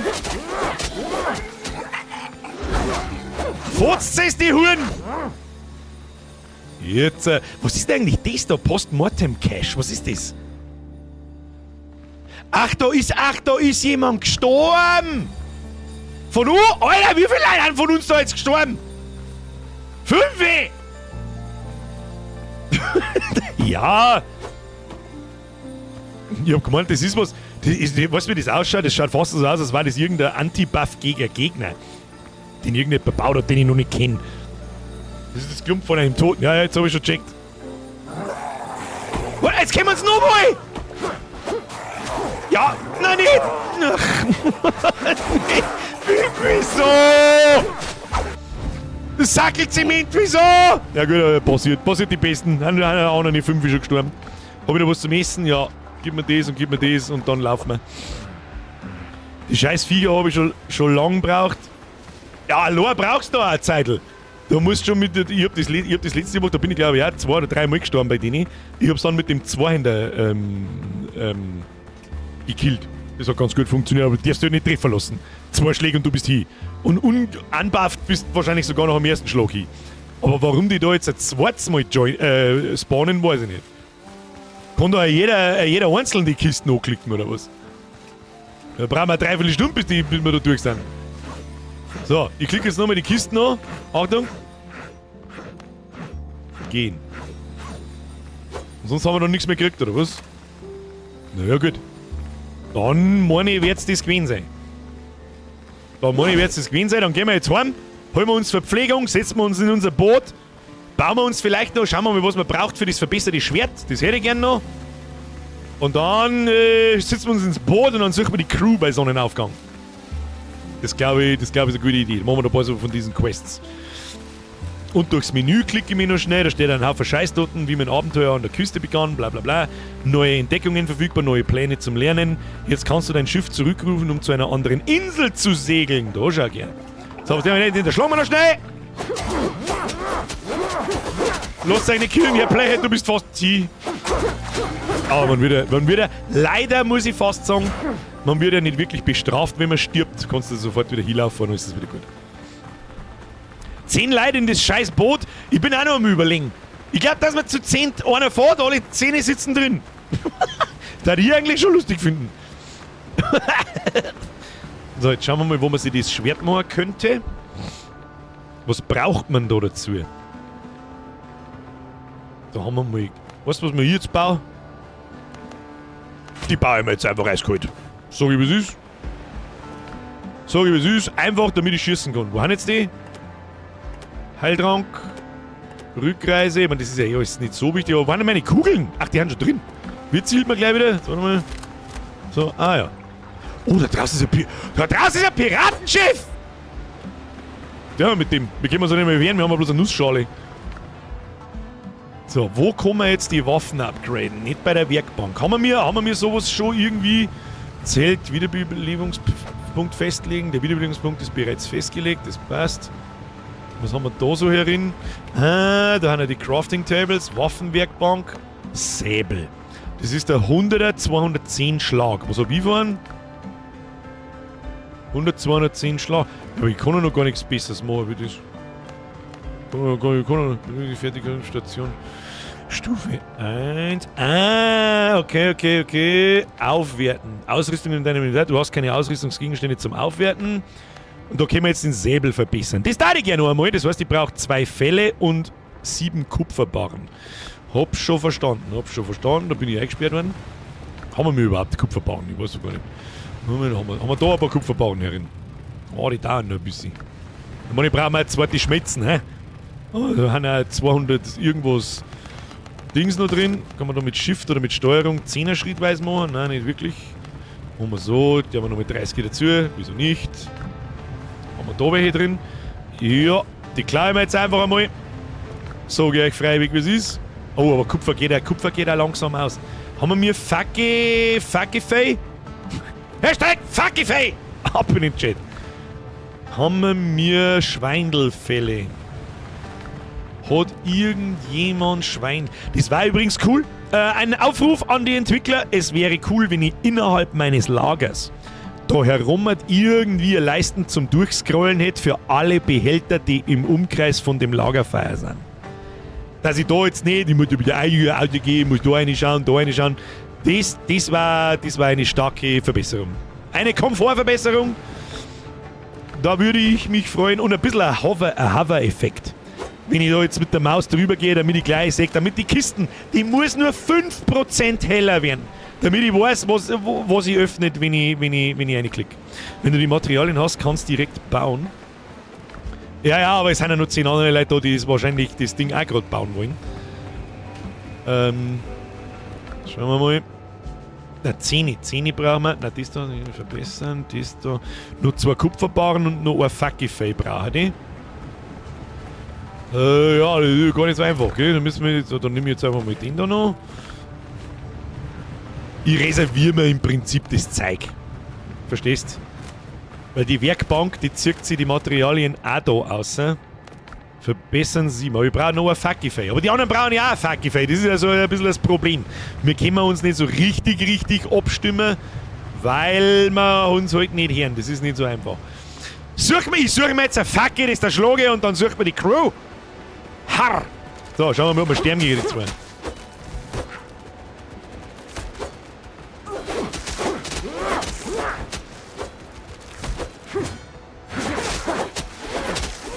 Gleich mit Blocken ein wenig, Ausdauer kommen lassen, unterschlungen. Kinder, ich brauche Fuckify! Neue Erze holen, neue Erze brauchen wir auch, aber wachsen, wie ist denn das? Wachsen die nach oder wachsen da auch die Bahn nach oder wie läuft das?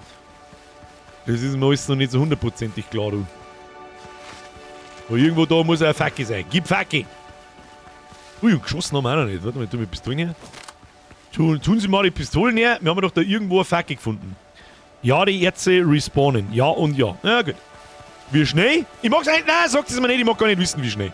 Scheißegal, weil sonst ist schon wieder alles so min-maxed. Wir rennen jetzt durch die scheiß Insel durch und suchen wir Fackeln. Wir brauchen ein Fackelfei.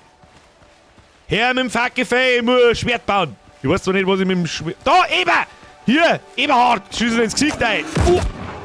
Ja, das macht total viel Schaden.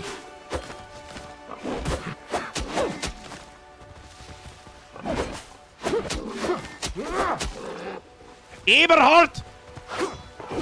Ja, da wirst du perfekt geparried. Aber nicht so gar nicht da. Ich bin der Parrymeister. Oh, der Harald Parry da rein. Jetzt weg den Eberhuhn! Weg mit dem Eberhuhn! So, wer hat jetzt das Fackelfei gekriegt? Irgendwer hat ein Fackelfei gekriegt. Ich glaube, ich weiß nicht. Ich hab keins gekriegt. Und da schlagen wir neu. Da, eine Sau! Komm her! Au! So, hab ich gesehen, dass es mir hat. Was ist jetzt da? Wieso fällt denn da kein Fackelfei aus? Hat irgendjemand ein Fackelfei zufällig im Inventar? Das einmal spenden will? Ansonsten müssen wir noch mehr Fackel suchen. Man kann sowieso nicht wegen der Fackel haben. Ihr wollt ja den Säbel auch haben. Jeder will den Säbel. Wahrscheinlich habt ihr schon den verbesserten Säbel. Aber bei mir heißt es einfach in der Quest, ich brauche den Säbel. Darum mag ich es mal. Fackel, Sepp, hallo! Man sagt aber auch nichts. In diesem verdammten Dschungel. So unendlich weit weglaufen mag ich jetzt auch nicht, sonst brauche ich wieder 3 Jahre heim. Eine Spende an den Captain. Tribut an den Captain! Captain Schleck Squarrow! Schleck das Squarrow. Oh, was haben wir da? Steinspitzhacke oder besser benötigt. Was kann das? Was ist das? Ach, Ton! Ist das eine Steinspitzhacke, was ich da habe? Ich habe keine Ahnung. Ja, Ton hat auch noch nie geschaut. Keine Ahnung, haben wir ein wenig umeinander da. Wenn wir schon da sind, liegen lassen wird nichts. Den können wir schon brauchen, früher oder später. Ist das nicht ein Skill, dass das Fell gedroppt wird? Oh, die Skills habe ich mir noch gar nicht angeschaut, aber Fälle droppen ja von Anfang an. Also auch ohne Skill. Vielleicht mit einer geringeren Chance, kann natürlich auch sein. So, das haben wir noch zusammenpasst. Was mir du jetzt ein Fuck? Der Mann hat mir ein Fackelfei hergeworfen. Easy going, ab nach Hause. Es klang, wenn der Captain ein Fackelfei hat. Ohne Ton wäre der Stream verdammt still.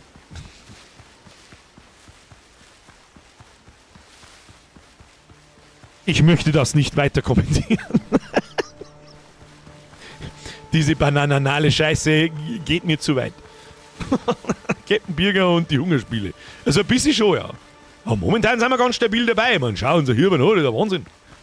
Aber jetzt müssen wir mal ein paar Quests machen und dann bauen wir nochmal weiter. Der zweite Stock muss halt da schon noch auf, das ist eh klar. Eigentlich soll ja jeder eine Kabine kriegen. Jeder soll seine eigene Kabine kriegen.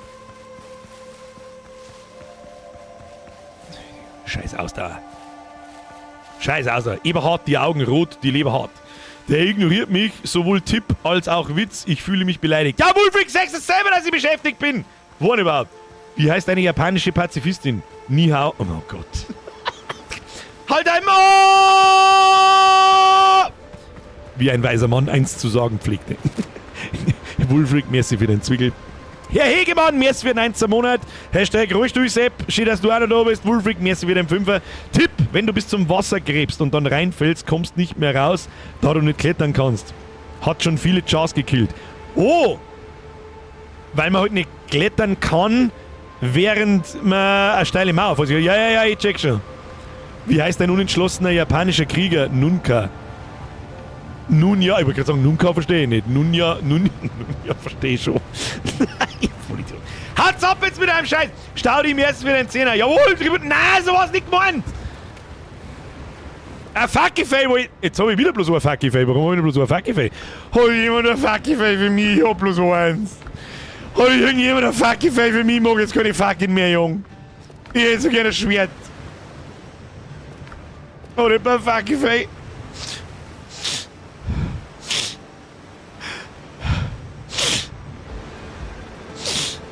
Und keiner Fackelfei. Hätte aber kein. Arr. Und wirklich keiner Fackelfei. Das Erdnussbrot ist so motiviert direkt auf mich zugelaufen, dass ich mir denke, er kann der Fackelfei haben. Hast du Fackelfei gehabt? Nein, hast nicht. Hat's jetzt irgendwas umeinander? Ich suche mir jetzt eine Facke, bis da eine Facke für rausfällt, ich dreh durch. Jetzt warte mal, jetzt schauen wir uns erstmal noch die so schnell. Neue Bauelemente verfügbar. Strauchsetzling. Super, Dankeschön. Was haben wir noch? Neue Pläne zum Lernen. Oh. Pläne und Rezepte. Was haben wir da? Verschiedenes, legendär Teil der Sammlung. Einfaches Bett mit Kopfteil. Sicher lernen wir das. Was haben wir da? Pläne, Blätterdächer und dreieckige Wände. Lernen. Was haben wir da? Notizen. Nein, ich mag jetzt nicht lesen. Ich bin nicht zum Lesen gekommen, das lese ich irgendwann, wenn ich lesen mag. Jetzt mag ich nicht lesen. So. Zerleg halt was. Ja, aber ich hab nichts zum Zlingen, wo ein Facki drin ist. Ich brauche jetzt ein Facki-Fei. Koste es, was es will, ich möchte den verbesserten Säbel! Koste es, was es will! Ich schieße ihm Eberhard wieder in die Fresse hart. Da wird doch irgendwo jetzt so ein scheiß Facki, das scheiß Fei droppen, das gibt's ja nicht. Außerdem werde ich gerne mal Level 2 und Level 3 irgendwann einmal. Und alle anderen Beteiligten auch. Ihr habt's ja, damit ich das einmal richtig verstehe, alle anderen Spieler, die auch gerade da sind, haben denselben Progress wie ich. So ungefähr. Oder? Ihr habt's auch, warte mal, hier K, was jetzt kannst du dein Schiff zurückrufen. Dein Schiff konnte nicht zurückgerufen werden, warum denn? Da ist irgendjemand gestorben, warum ist da jemand gestorben? Ah ja, das war die Stelle. Ja, da müssen noch irgendwo Fackeln sein, das gibt's ja nicht. Ich möchte jetzt den verbesserten Sabi und aus, fertig, Amen. Kruzifix, Facke, Sepp, geh her jetzt! Ein Nocker Nosch, so hau! Hast du was gesehen? Honey, da was gesehen? Da gehen wir jetzt mit einem 20 Meter Abstand in einer Linie und suchen wir irgendwo Fackeln. Und der erste, der mal eine Facke kriegt, der darf halt im Schiff schlafen. weiß ich nicht, ob das eine ausreichende Motivation darstellt. Wahrscheinlich eher nicht. Was ist denn das da? Warum?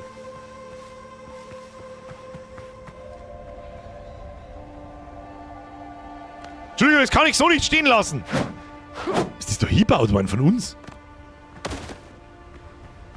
Tatsächlich. Hat das einen Sinn gehabt, dass man sich da hinporten kann, wenn man weiterläuft? Oder was ist denn der Plan? Ah ja, hat keiner gesehen. Das hat keiner, das war doch nie. Was verzeiht, oder? Was laberst du? Was laberst du? Eine Facke brauche ich! Gib mir halt eine Facke jetzt irgendwo. Komm. Letztes Mal haben wir mit Facke in alle 5 Meter steht eine Facke und fotzt mich. Heute sucht man Facke in eine Viertelstunde lang. Das zählt nicht. Hau ab jetzt! Das rote auf der Map nicht dein Loot? Na, weil bei den Typen... Gute Frage. Das habe ich mir vorher auch gerade gedacht, wie ich hingelaufen bin, aber ich habe nichts Leichten gesehen. Ich laufe jetzt da außen rundum, vielleicht finde ich da noch mehr Facke. Schau da einmal in deinem Discord-Chat. Steh im Lager, Revive Point, ich habe 2 Fälle für dich. Okay. Okay, komm wieder. Ich komme wieder, aber ich laufe da schnell an meiner Leiche vorbei, vielleicht ist da was drin. Die Insel ist befriedet und befriedhoft gleichzeitig. Herr Friedhofsgärtner. Ein bisschen was von beidem. Ein bisschen was von allem. Lea steht sie Füße im Bauch, weil ich wieder den Discord nicht lese. Tut mir auch irgendwo leid. Aber auch nur, weil du eine Frau bist. Deswegen tut es mir leid. Alle anderen hätte ich gesagt, halt dein Fotzen, lese dein Thread selber. So, jetzt muss ich mich beobachten. Ja, da müsste eigentlich... Ja, das schaut mir aber auch so ein bisschen nach Anzeigepack an, hä? Ich tue es mir noch mal untersuchen, weil vielleicht kommen noch mehr Untote. Nein. Okay. Ab nach Hause. Ab nach Hause! Essen zu mir nehmen, damit unser Lebensleisten wieder ein bisschen länger wird. Hoppala. Das haben wir uns auch noch rein. Easy going. So, dann da ich vorschlagen. Nimm ich jetzt. Ich brauche bloß ein Fackelfei. Lea, das eine andere nichts kannst du behalten, dann kannst du selber dann einen Säbel ausbauen. Wie wir gerade bemerkten. Als Klump. Da, Fackelfei! Was, 3 gleich? Ich brauche nicht 3. Habt ihr alle schon den verbesserten Sabe? Das kann ich, glaube ich nicht. Nein, glaube ich nicht. So, warte mal. Top. Entdeckung. Abenteuer. Ich brauche ein größeres Boot. Mein Abenteuer. Verbessere deine Waffe in der Werkstatt eines Waffenschmieds. Die Waffe muss ausgerüstet sein. Ja, los geht's. Ihr braucht ja die Fackelfeine auch, oder habt ihr alle schon den besseren Scheiß Sabe? Ich bin wieder komplett hinten rein. Wieder Heisel um den Anbau. So, rein da. Verbessern, Säbel verbessern. Jawohl. Okay, der gibt da irgendwie plus 20. Plus 20 AK, was wäre das heißen? Angriffskraft wahrscheinlich, nehme ich mal an. So, sehr gut. Habe ich jetzt die Quest abgeschlossen. Sehe ich das richtig? Abenteuer. Hier. Verbessere deine Waffe in der Werkstatt eines Waffenschmieds. Die Waffe muss ausgerüstet sein. Ich sollte meine Waffe schärfen. Das erleichtert mir die Jagd auf die heimischen Wildtiere. Ich muss den Tent nehmen. Jetzt Level 2! Das haben wir jetzt abgeschlossen. Das war die Einführungsquest. Das ist auch mit Zeit waren jetzt. Dann haben wir jetzt, lass mich schauen. Karte. Totenmarkierung. Die habe ich jetzt mit Rechtsklick einfach wegmachen können. Wieso kann ich die da einfach wegmachen? Ach, meine eigenen Markierungen kann ich... Okay, das macht überhaupt keinen Sinn, aber ist okay. Können wir so lassen. Ja gut. Die Crew retten. Machen wir erst das. Such das Piratenlager und befreie die Gefangenen. Geteilter Auftragsfortschritt. Das heißt, das kriegen wir alle, wenn wir das machen. Dr. Galen hat mir erzählt, dass es in dem Lager, aus dem er geflohen ist, noch Gefangene gibt. Ich sollte es finden und die Jungs befreien. Auftrag verfolgen. Und dann ist die Frage, wo wir hin müssen. Meine sehr verehrten Piraten-Kompagnons, bitte statten Sie sich mit Ausrüstung aus, leeren Sie Ihren Loot in die Kisten hinein, dass wir auf der anderen Insel so viel Zeug mitnehmen können, wie es noch gerade irgendwie geht. Wie tut man das mit Shift? Sehr gut. Genau. Rammt seine Bumsbuden aus, da ist mehr so Special-Zeug drin, gell? Ich gebe euch jetzt einmal das und das Special-Zeug drin. Was haben wir da? Hier, holziges Holz. Was haben wir da noch so? Wir bauen da schon wieder wie voll. Nein, kein Dach! Ja, obwohl. Ja, das ist okay. Ja, das ist okay. Da müssen wir zwar noch viel wegreißen, weil ich kann euch jetzt nicht erklären, was ich da vorhab. Ich möchte da rechts an die glatte Mauer, da möchte ich einen kleinen Balkon raus. Ich möchte, dass da oben ein Leiter aus dem Dach rausgeht. Ich möchte, dass da nachher vorne ein Übergang umgeht und da dann ein zweites Gebäude ist und unten drunter lauter Scheißdreck steht. Und. Aber passt schon. Immer weiterbauen. So unkonventionell, wie es noch gerade irgendwie geht. Haben wir mir unser Zeug jetzt ausgeladen. Das kann ich mir behalten, das kann ich mir behalten, das kann ich behalten, das kann ich behalten. Ich tue es Fuckify. Warte mal, was haben wir da? Lagerkiste. Ja, genau, die Lampen tue ich da einer. Das Zeug, ich weiß nicht so recht, wo das hingehört, weiß ich jetzt auch nicht. Das ist jetzt keine Waffen. Wo tun wir das Fuckify hin? Das da riecht nach Fuckify. Du musst Fuckify. Da einer. Passt schon. Und Storner. Haben wir Storner irgendwo? Er drauf geschissen auf die Steine, die haben wir weggehört und die Knöpfe, die haben ein bisschen, die haben grün, die haben wertvoll, die haben wir da einer. Hier, Hosenknöpfe, ne, so. Meine Damen und Herren, ich würde vorschlagen, wir bodeln jetzt! Die Frage ist, wo wir hinbodeln müssen. Warte mal, muss selber erst mal schauen, wer ist denn da? Blackbeards Plünderer? Ich brauche ein größeres Boot, die Crew retten. Ja gut, dann fahren wir halt erst da hin. Hier Markierung, dann machen wir halt das, ich brauche ein größeres Boot. So, ich würde dir vorschlagen, dass wir mit einem Boot mit 10 Leuten fahren. Das kann nur gut werden. Wo ist mein Boot? Da ist mein Boot. Ich bin der Captain. So, alles einsteigen. Wir müssen eigentlich, das stimmt nicht ganz, wenn wir uns schon einen Steg gebaut haben, müssen wir eigentlich von da losfahren. Das machen wir aber beim nächsten Mal. So, alle 10 Mann auf mein Boot. Ich wiederhole, alle 10 Mann auf mein Boot. Geht das überhaupt? Das geht bei den Kleinen leider nicht. Oh, schade. Ja gut, dann machen wir 2 Boote. 2 Boote, ein Captain. Aber wobei, das geht eh. Hackfleisch Johnny kommst. Ja, nicht gescheit. Da stirbt bloß jemand. Das ist jetzt dumm. Hackfleisch, dann der Rest geht zum Hackfleisch Johnny. Oder zum Schweden oder was weiß ich. Der Rest fährt selber, ist mir wurscht. Ist mir wurscht. Der Rest bleibt stehen. Ich fahr jetzt zu. Wie fahren wir denn überhaupt? Ich fahr jetzt. Mir nach! Meine eigene Armada, da träume ich schon davon, seitdem ich 4 bin. Aber ich glaube nicht, dass wir uns mit ihm da draußen holen können. Er ist Level 2. Ich weiß nicht. Schauen Sie an! Schauen Sie an! Eine wütende Armada! So genau, so gehört das. Geil. Ich hoffe, wir haben genug Proviant dabei. Ich muss mal schnell auf Zeiten gehen, damit ihr da was seht, wenn man mir... Warte, ich drücke jetzt da noch mal auf W. Da herunten ist der Anzeige, wie schnell dass man fährt, wie viele Knoten dass man fährt. Ich weiß nicht, an was das bemessen wird. Wenn ich da zweimal auf W drauf drücke, dann ist die Anzeige voll. Wir dürfen uns natürlich nicht gegenseitig rammen. Weißt, wir machen es ganz verrückt. Wir fahren so nah in einer Schnur hintereinander, dass wir wie ein riesiges Boot ausschauen. Und kurz bevor wir aufs Boot zufahren, dann teilen wir uns und dann kommen wir von links und von rechts. Und der Gegner so...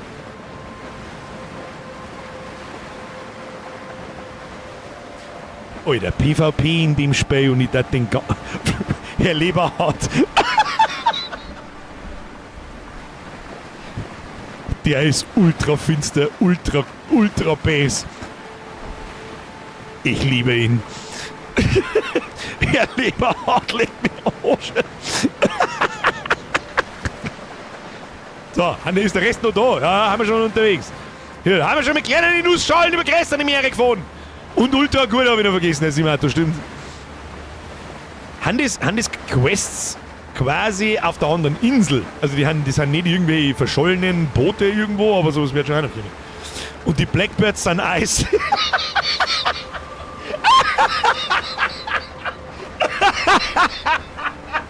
Das ist einfach die Grenzkontrolle. Oh, die Grenzkontrolle, die gibt ja, die ist blind. Die hat unterbezahlt und blind, da sagt ja keiner was. Ja, Wahnsinn. Leck mir am Arsch, Alter.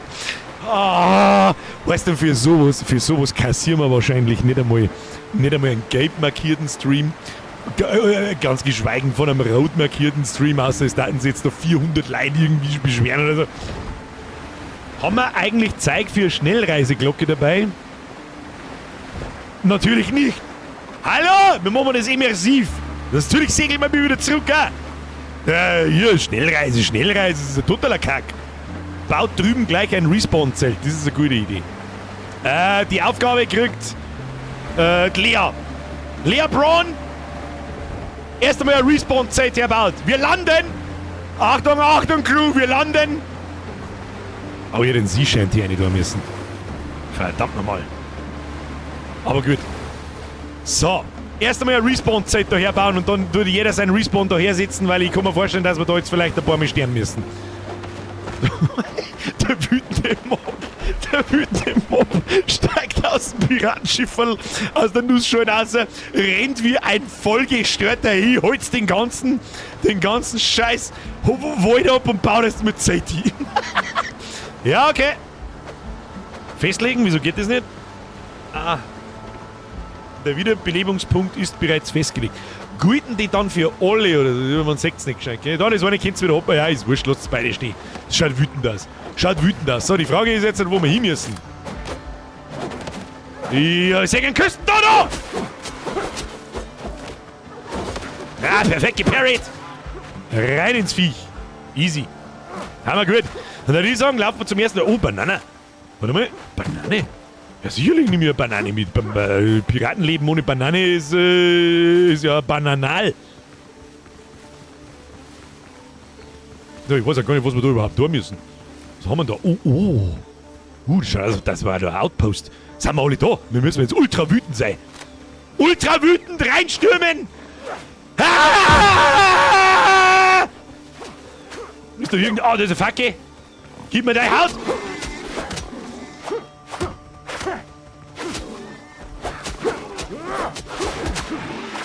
Hat er mir schon wieder eine mitgegeben, der Huren. Was gibt's da? Oh, da schaut's gefährlich aus, schon. Oh, da schaut's gefährlich aus. Was ist da los? Altes Skelett, ich untersuche es. Altes Skelett, Menschenknochen liegen überall auf dem Boden verstreut. Das ist alles, was von den Gehängten übrig geblieben ist. Das glaube ich nicht. Möchtest du wetten, dass die jetzt gleich aufstehen? Gehen. Können wir irgendwo irgendwelche wütenden Toten? Oh, der blitzt, warte mal. Das Skelett hat blitzt, ich hab's genau gesehen. Wie kann man den runterlassen? Den muss man doch irgendwo runterlassen gehen, das gibt's ja nicht. Oder? Ich hab's doch genau gesehen, dass der blitzt hat. Oder? Wenn ich den jetzt da oben schießen kann, dann flippe ich aus. Ja, geht nicht, schade. Das war aber super cool gewesen, sag ich auch, wie es ist. Da muss man doch 0 von 3. Ausschwärmen, Schatz zu! Da blinkelt auch irgendwas, aber wie kommt man da rauf? Hoppala. Man blockt sich ja gegenseitig so ein bisschen. Das ist auch nicht. Na, so hat es auf alle Fälle nicht. Hey, irgendwie werden wir doch da raufkommen müssen. Dann nehmen wir doch einmal die Treppen. Wir werden das. Banane! Ja, vielleicht gehen wir einfach so rum. Dann das vielleicht auch hier an. Warte mal, kann man das schaut so. Ne, kann man nicht kaputt machen. Oh, da hinten ist was. Ja, ich hab schon gesehen, Lea, du schaffst es! Gib! So kann man es natürlich auch machen. Da war ich wieder nicht draufgekommen. Das sag ich dir, was ist. Ich war einfach rumgesprungen 14 Mal. Was haben wir da? Kupfergeschoss! Das klauen wir ein. Und das Eisengeschoss auch! Das Schießpulver kann irgendjemand haben. Nehmt es euch. Was haben wir da? Im Normalfall, der fragt, braucht nur Holz und Fasern, bin dann, hat zu Hause, wer eine Glocken baut. Ich glaube, Glocken haben wir keine gebaut, aber ich habe so ein Getränk doch gefunden. War das kein Trank anstatt der Glocken? Ich weiß nicht. So, was haben wir jetzt da? Ist wieder aufgewursteln. Ja, jetzt bin ich natürlich runtergesprungen. Herzlichen Glückwunsch auch. Das scheiß Skelett an der Seite habe ich übersehen. Es heißt aber immer noch 0 von 3. Wieso 0 von 3? Da ist ein Blitz diese... Da, hier kaputtes Tor untersuchen. Das Tor wurde samt seinen Flügeln herausgerissen. Jemand hat sich große Mühe gegeben, es niederzureißen. Okay. Ich bin mir nicht so hundertprozentig sicher, was man das alles sagen soll. Warte mal. Was haben wir da? Da hupft er umeinander. Ich gucke. Zerfledderter Hut! Den nehme ich. Letzter Brief. Okay. Und jetzt hat neuen Auftrag, Aktualisierung, neue Entdeckungen. Wolle, Kokosmilch mit Bananen! Wenn wir daheim haben, können wir es volle Kanone die Sau rauslassen. Was haben wir noch? Neuer Auftrag. Schau die Orte der Schiffswracks an. Ja, da bin ich so halber Scheibe. Ruhmreiche was ist denn das? Ich bin auf ein verlassenes Lager der Bukaniere gestoßen. Ihre Notizen deuten darauf hin, dass Piraten angegriffen haben, sodass sie sich verteidigen und im Dschungel verstecken mussten. Suche nach Spuren der Bukaniere. Hier ist niemand mehr am Leben, nur noch zurückgelassene Sachen. Ich sollte die anderen Lagerplätze checken. Da ist ja richtig ein bisschen Story mit eingewoben. Das ist schon ganz nett. Das ist wirklich nett. Aber es steht immer noch 1 von 3 dort. Warum steht da 1 von 3 dort? Ja, ganz aufgekommen auch noch, gell? Warte mal, kommt man da rauf? Wer hat es denn aufgekommen? Bin schon unterwegs. Da haben wir noch was gefunden. Es ist übrigens, es ist allein schon das, dass die Leute warten, dass ich da draufklicke. Es ist... Ja, haben wir sauber zum Portal. Eine Hellebarde! Kleinen Heiltrank nehme ich, Präzisionselixier nehme ich, ja, die Hellebarde kann jemand haben. Der Erste, der an der Kiste ist, kann die Hellebarde haben. Nimmst die Hellebarden mit. Rammt es aus, den Schund. Er hat schon eine. Warte, wir machen ein Erdnussbrot, magst du haben? Joachim, magst du haben? Ja, wenn es keiner nimmt, dann nimm sie. Jetzt bin ich runtergefallen. Hoppala, jetzt haben wir schon gehabt. Wenn du das Licht ausmachst, ist dann Dunkelbade. Hau jetzt ab mit der Kruzifix! Ich darf nicht mehr drauf reagieren, du bitte, ich krieg einen Vogel. Der Loot bei der Kiste ist personalisiert, musst oben schmeißen. Ach so! Ja, es ist natürlich eine Information, die hätte ich vielleicht ein wenig früher gebraucht, aber gut. So, jetzt steht da 2 von 3 dort, jawohl. Und dann, was muss ich noch aufklappen? Irgendwas habe ich noch aufklappen müssen. Wo waren nur Kisten? Oma, gell? Ja, das habe ich natürlich nicht gewusst. Ja gut, das erklärt so einiges. Hier die Hellebarde genommen, 3 von 3 erledigt. So, auf zum nächsten. Da geht's ja zu mit dem Waffenstall. Ja, ausschwärmen, Kinder, ausschwärmen! Der Hellebade und der Dunkelbade. Es ist, ja, was soll ich denn sagen? Wir haben es ja vor 2 Wochen, am Mittwoch vor 2 Wochen schon rausgefunden. Das übt er schon seitdem er 5 Jahre alt ist. Der Mann. Ja? Und ich mag behaupten, er hat es perfektioniert. So, nächstes Lager auf der Map. Diesmal weiß ich auch, dass wir dann fucken! Wieso kann ich nicht schießen? Ich mag schießen. Wieso kann ich nicht schießen?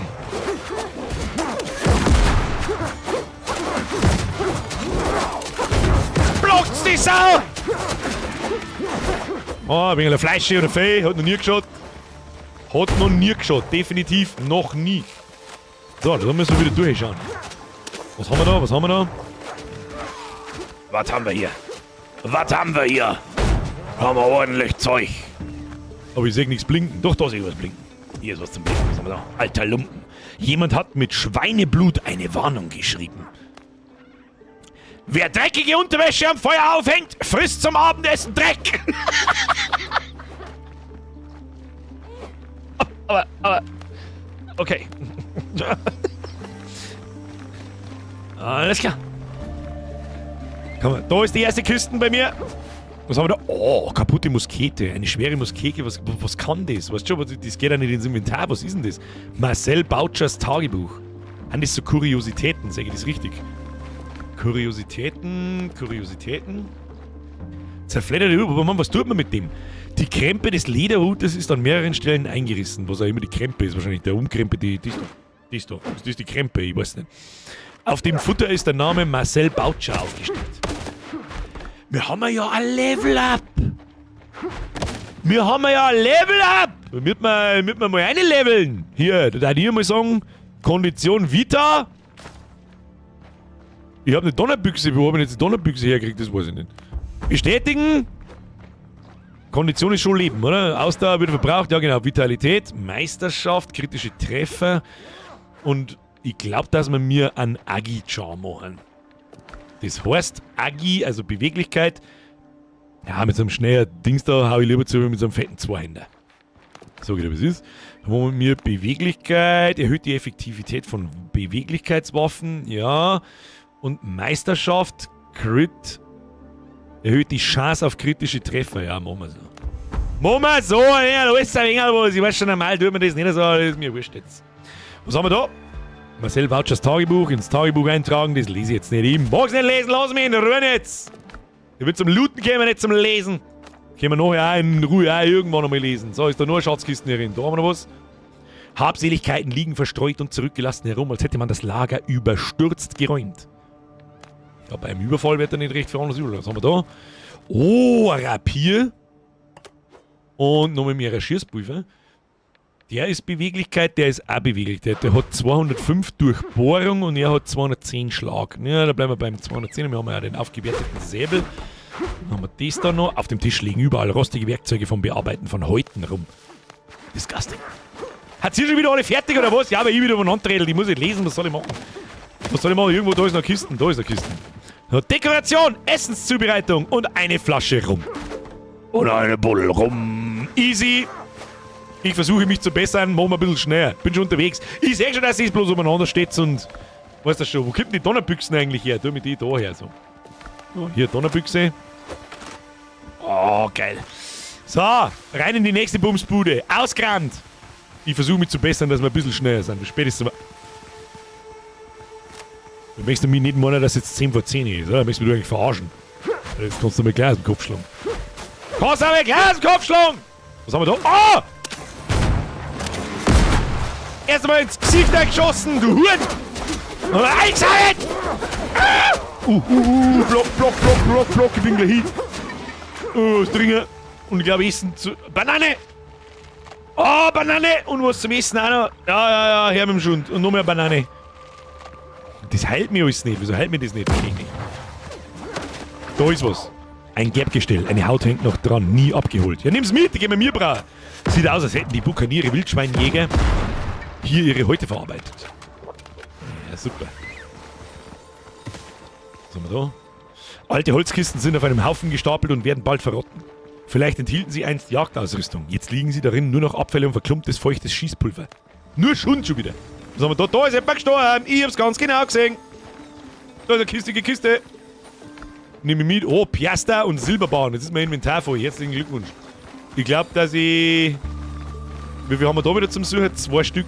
Ja, da werden wir irgendwie affen müssen. Das ist richtig bis daher. Kistige Kiste. Haben wir schon gefunden. Ja, hab ich gefunden. Was haben wir da? Hab eine Reise... Der Pennywise schreibt, er hat eine Reiseglocke. Ich weiß leider nicht, wie die genau funktioniert. So eine hatte ich noch nie. Stellen wir uns da ein bisschen hoch, bis da oben nicht mehr so viele Leute haben, dann schmeißen wir uns nicht gegenseitig hoch. Was haben wir da? Beschädigte Flasche und Seite aus Marcel Bautschers Tagebuch. Irgendwie war es aber schon interessant, das Tagebuch zum Lesen. Das können wir am Schluss vielleicht nochmal. Oder beim nächsten Mal, wenn wir eine ruhige Minute haben. Aber dieses Camp ist geklärt und was ist jetzt? Und da sagt dem Anführer der Bukaniere, dass seine Leute tot sind. Alter, das ist ein meilenweit weg. Oh ja, aber es hilft nicht. Weiter in den Süden. Wir brauchen ein größeres Boot. Die 3 Dinger müssen wir auch noch machen. Die machen wir auf alle Fälle heute noch. Ein bisschen wahnsinniger. Freilich machen wir mit die heute noch. Der Doverkin schreibt, sorry, bin besoffen. Ja, endlich einer. Herr Pennywise oder Joachim wahrscheinlich, die Reiseglocke, funktioniert die für alle? Oder wie läuft der Shit? Ich kenne mich nicht aus. So, was ist... Alter, deine Foto geht so voll ab! Und mit denen da drauf, also mit denen brauchen wir uns, glaube ich, nicht anlegen. Das tun wir nicht. Dass wir mir jetzt deren, wir gehen jetzt so... Oh. Boot! Ich bin's Boot! Kommen Sie rein! Können Sie raussingen! Alle aufs Boot! Alle auf das Boot! Ich tue ein bisschen rückwärts fahren. Ich glaube, das wird... Mehrere passen auf das Boot nicht auf. Nehmt euer eigenes Boot! Erst einmal umeinander geschossen. Bis in der Karibik, da ist Zeitumstellung, also 15 Uhr 49. Ja, da hätte ich durchgelassen. Ah, wir landen! Die scheiß Krebs, gleich mal sauber den Arsch aufgerissen. Da haben wir gar nicht umeinander. Hier. Der Dornenfiedler. Die fiedelt da schon eins, du Trottel. Na, hier, da bist du blocken, da bist du hin. Schau dir an, du Depp. Du Dreckdepp. So, da müssen wir garantiert irgendwas machen. Müssen wir da irgendwas machen? Nein. Oh, Agro-Zung. Ah, perfekter Parry. Oh, die haben einen Bubi umgehauen, wie? Oh, eine Drosche ins Mistvieh. Ist auch irgendwie ein erfrischendes neues Konzept, dass man keine XP kriegt für dummes Grinden. Also wirklich, ich renne jetzt da erst einmal 4 Stunden umeinander und der Schlag Fackeln und bin dann Level 18 und dann wird schon passen. Talente müssen wir uns auch noch anschauen. Also, Dekoration, Fahnenmasten der Überlebenden. Proviant, können wir wieder nicht mitnehmen. Was droppe ich da jetzt? Ich droppe jetzt einfach irgendwelche Sachen. Wie droppt man Sachen? So. Ja. Banane, Holz haben wir zum Saufwurden. Das können wir noch mehr essen, wenn es pressiert. Oder das können wir essen, wenn es pressiert. Ja. Hier willst du eine Banane. Das können wir droppen, glaube ich. Nehmen wir den da her und dann haben wir wieder ein bisschen... Ich glaube, dass wir Pistolen... Brauchen wir die Pistolen? Also gern Sling natürlich, aber gut. Proviant, Medizin und Stahlnägel. Wird's aber. Was haben wir da? Zerbrochene Klinge. Nicht genügend Inventarplatz. Kruzifix. Stor weg. Das Ding weg. Ja. Bananensamen. Ja, Bananensamen kann man mal mitnehmen. Den Schund da braucht er keiner. Den braucht er keiner. Haben wir eh abgeschlossen. Weiter geht's zum nächsten. Gehen wir zuerst... Ja, genau. Gehen wir zu dem da oben. Ich glaube, das müsste die Richtung sein. Da, in die Richtung. Ich hoffe, dass jeder fertig ist. Jeder muss also ziemlich das Gleiche machen. Und ich hoffe, dass wir auch alle... Deswegen, weißt du, wie man, deswegen hätte jeder mit einem neuen Char kommen sollen. Damit jeder da ein bisschen selber einen Progress mitmachen kann und nicht irgendjemand mit Level 20 umeinander rennt. Alles One-Hit und das ist absolut langweilige Scheiße. Ist eh overpowered genug, dass wir da zu 10 umeinander laufen. Schieß den da ins Gesicht! Nicht. Nein. In einer Angriffsmuster ist aber auch so eine dumme Scheiße, das ganz aus ist. So, hier ist mein Trank ins Maul. Oh nein! Piraten! Ja.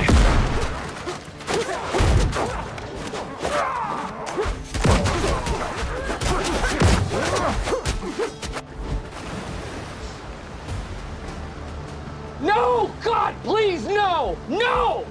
No! No! God damn it! Da schluckt es. Das ist immer das Beste, wenn der Streamer als erstes stirbt. Das ist immer gut, hat's geheißen. So, machen wir jetzt, fressen wir jetzt mit das. So. Goddammit. Auftrag aktualisiert. Die Crew retten. Oh, welche Ironie, der Einzige, der gerettet werden musste, war ich. So, wo handen alle überhaupt?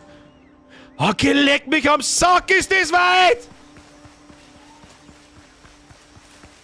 Irgendjemand schreibt im Stream, kann kein Boot rufen. Warte, du bist da auch an der Küste, okay? Ich hoffe, ich kann mein Boot rufen. Schauen wir mal. Ist halt Survival, nicht trisch mit 10 Leuten alles und jeden nieder. Ja, ein bisschen schon. Ein bisschen schon. Sind wir gleich wieder da. Ich mache einen Vollsprint. Ich brauche ein größeres Boot. Neue Entdeckung verfügbar. Neue Baupläne. Kanonenraumgrog. Wenn das nicht einmal die wichtigste Erweiterung ist, dann weiß ich es auch nicht. Gefechtsreparaturset. Bananensetzling. Kann man alles brauchen. Da rennt der Wütende, ich glaube, das ist aber der Hackfleisch-Johnny. Ja, passt. Ich komm schon. Da müssen wir eigentlich her. Aber ist wurscht, ich komm wieder zurück. Was weiß ich, wenn wir es machen. Küstentoder, du verpisst dich jetzt, weil sonst bin ich bloß wieder hier. Aber ja, also ganz ehrlich, normalerweise kann man das Spiel ja bloß zu viert spielen. Und dann ist es um einiges schwerer, da brauchen wir nicht schmerzen. Das haben wir letzte Woche auch schon gesehen. Die Viecher hitten die zweimal und du bist halt hier. Du, wenn nicht parryst, bist du tot. Fertig aus Amen. Und ab dem Zeitpunkt kann man von Survival sprechen, ja. Jetzt passen wir auch, da müssen wir um, glaube ich. Warte mal, ich tue mir meinen Bodel her. Da müssen wir reinpodeln. Bodel her, jawohl. Hier, Bodel, muss ich bei mir fahren, oder? Ja, der Hackfleisch Johnny, der fährt direkt mit. Müssen wir mitfahren, mir wurscht. Bodel mal schnell um, holen wir mal Zeug und dann gehen wir zum Blackbeards Last, was? Ich kann es nicht lesen. Last.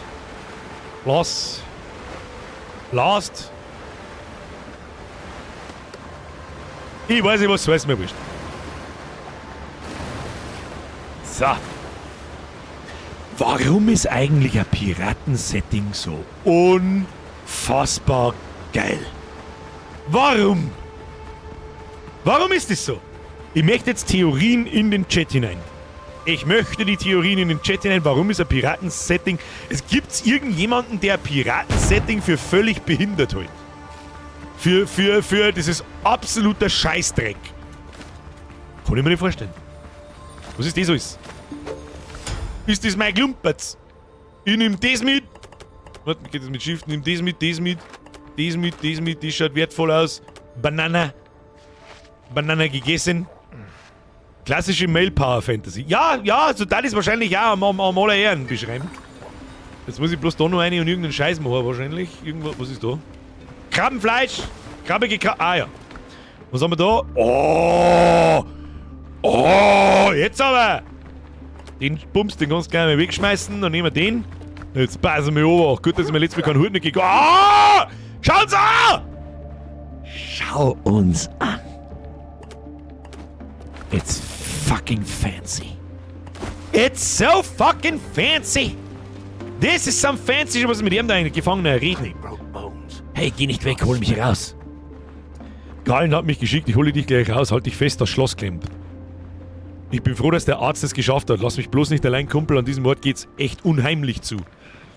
Ich lass niemanden zurück, wandelnde Tote, erweckte Ertrunkene, solche Teufeleien. Ja, dann pass auf, was du sagst und sei froh, dass ich dich aus diesem Käfig hole. Wir lassen niemanden zurück. Danke, Kumpel, ohne dich hätten sie mich heute fertig gemacht. Nachdem der Arzt abgehauen war, waren wir noch zu dritt. Die Ertrunkenen haben 2 mitgenommen. Mich hätten sie fast auch erwischt. Das heißt, wir müssen die befreien. Wo sind die? In Lagern wie diesen, die über dem Archipel verstreut sind. Geh zu meinem Lager in der Nähe, dort bist du sicher. Gemeinsam werden wir hier rauskommen. Befreie den Simon. Jetzt ist die Frage, geht der zu dem Zelt am Anfang, wo wir gebaut haben, oder geht der an unser Base zurück? Ich halte Ausschau nach Piraten in der Nähe. Das ist eine gute Idee. So, ist das einer, oder was? So, wo müssen wir noch hin? Wo müssen wir noch hin?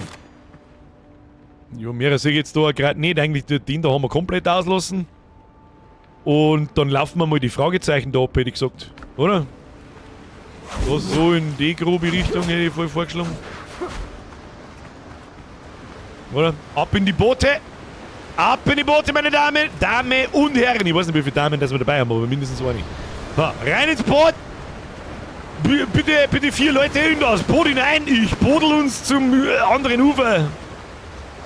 Tja, yay! Schafft's jetzt da wirklich keiner in das Boot zum Springen? Doch, die 3 müssen gehen. 3 müssen gehen, alles andere ist ein totaler Quäler. Der Hackfleisch Johnny, der fährt schon wieder mit 4000 km/h ausschalten umeinander. So. Darf man an der Stelle einwerfen, Player Count for Skull and Bones, 198 verlorene Seelen. Ich glaube, wenn man einen größeren Server mieten kann, für Windrose da, dass man mehrere Spieler für Windrose, mehrere Spieler für Windrose zusammenkriegen, als in Skull and Bones gerade unterwegs sind. Da lerne ich mir jetzt mal aus dem Fenster. Und damit ich die Wette gewinne, dann kaufe ich einfach die restlichen. Zuhauen! Töten! Tötet die Krabbe! krustige Krabbe! Was ist schon? Ja, schön auf die Ausdauer aufpassen. Ich nehm die da hinten. Ja, sauber geparried. Ich hab doch Parry! Jetzt, jo! Ja, was sind das für Kackletten da? Was ist das für Kackletten? Da schießen sie einfach. Warte. Der Nolan? Ich meine, ach so, da zielt man wieder mit der rechten Maustaste. Ja, das macht dann schon wieder Sinn, natürlich. Tritons Horn, was haben wir da so umeinander liegen? Da haben wir noch einen. Da schießt man da in die Fresse hinein. Oh, die macht richtig Damage. Au! Mistviech angeschissen. So, was haben wir gefunden? Verfallene Truhe. Robuste Hellebarde. Jetzt wird es dann wirklich interessant. Was haben wir noch? Zerrissene Handschuhe. Haben die besser wie meine? Also Bio? 100? Nein, Skin. Schmeiß weg den Schund. Schmeiß den weg den Schund. Ich kann nichts wegschmeißen, weil sofort alles wieder Grütze fix. Hellebarde, Stirnband. Das bitte werft's nicht das Zeug direkt neben die Kisten. Das ist absolutes AIDS. Weil kein Mensch mehr irgendwie was aufklauen kann und überhaupt und sowieso.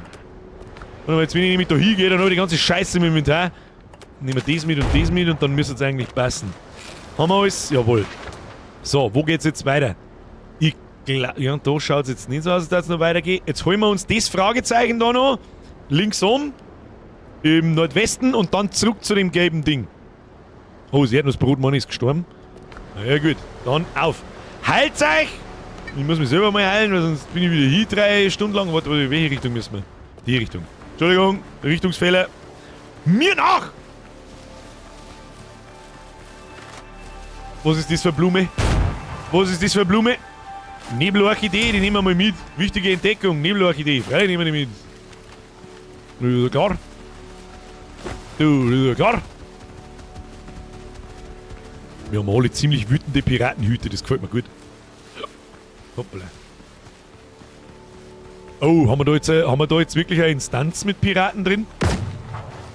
Vorsichtig sei, Kinder, die Gegner haben nicht ganz ohne. Irgendjemand stirbt da, aber was ist das?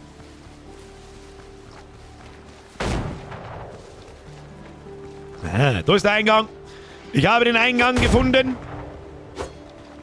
Versammelt wir uns alle. Falls da drin jetzt zugeht wie Sau, dann hauen wir einen knockerten Arschloch drin.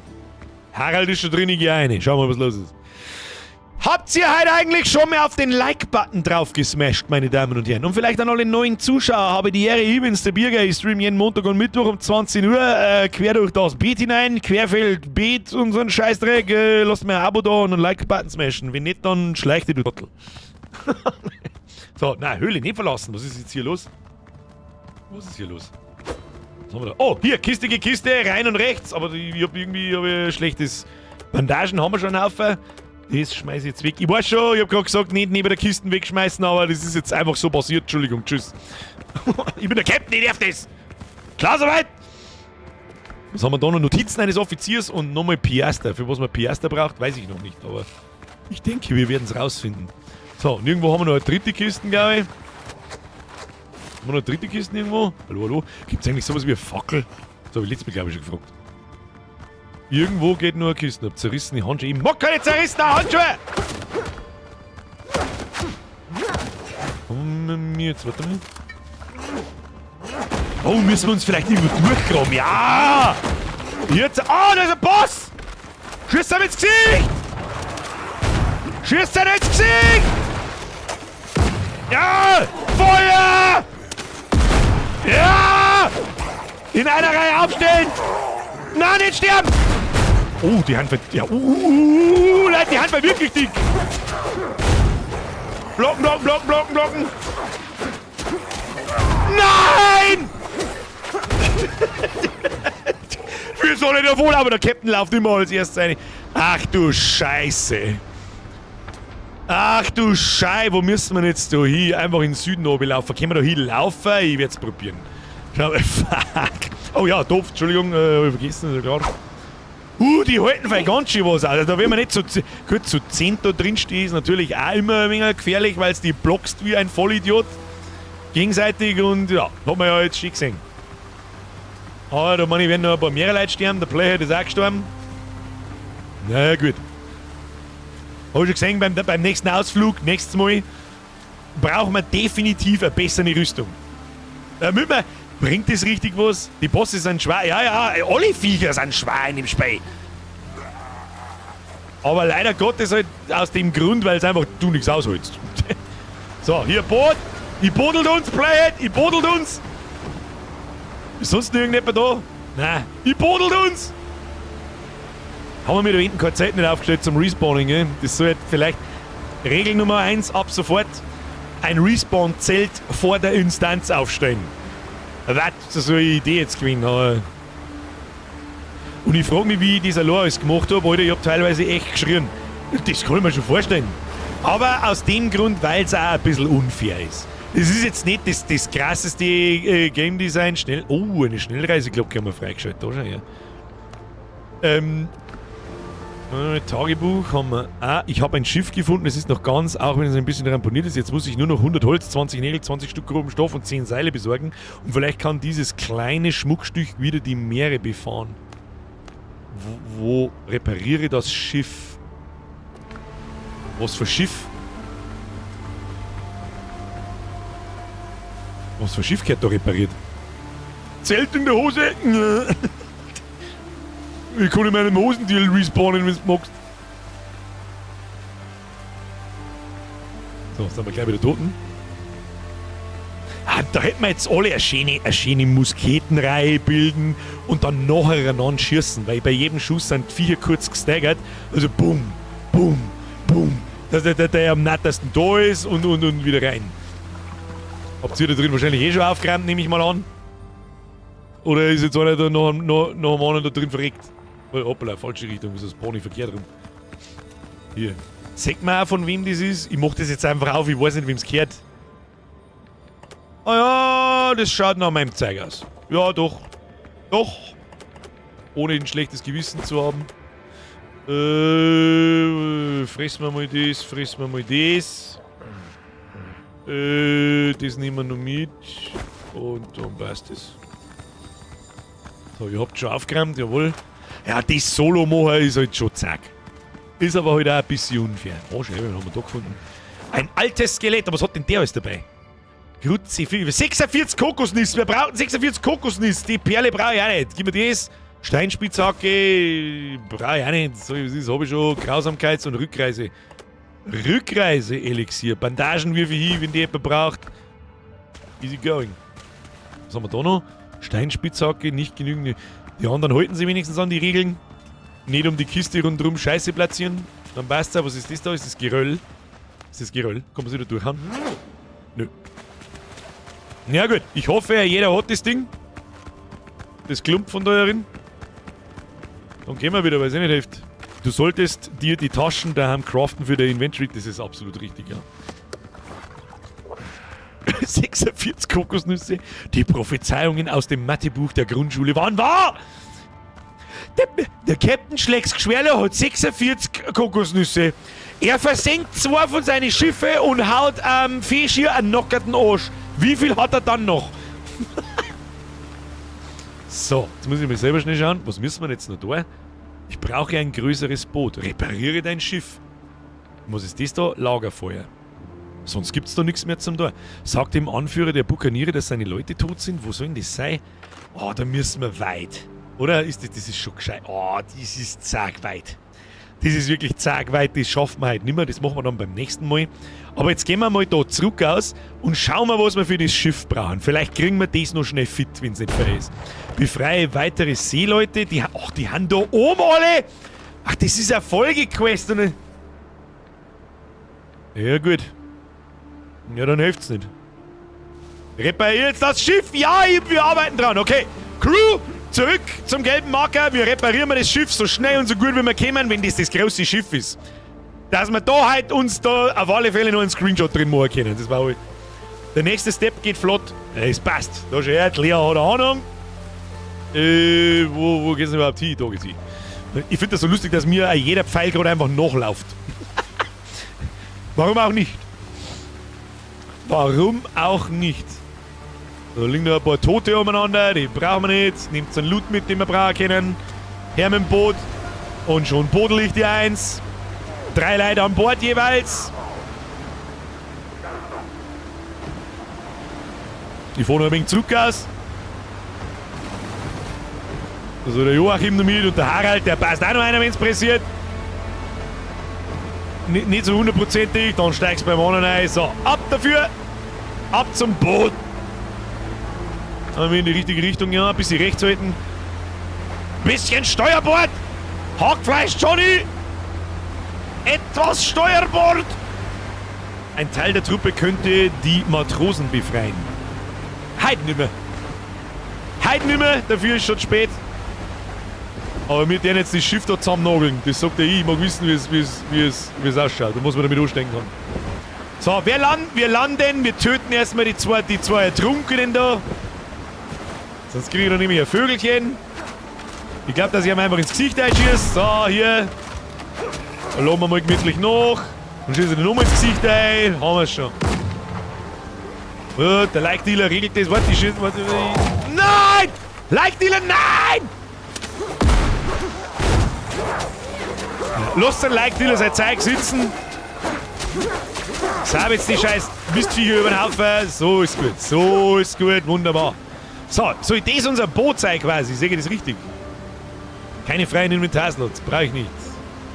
Muss man da irgendwo ohne gehen und das dann einfach reparieren oder da? Ah ja. Untersuchen. Das Schiff am Ufer ist schwer beschädigt. Wir müssen hart arbeiten, um es wieder flott zu machen. Du benötigst 100 Holz. Die kriegen wir. Fangt schon mal Holzhacke noch! 20 Nägel. Wo sollen wir denn die jetzt herkriegen?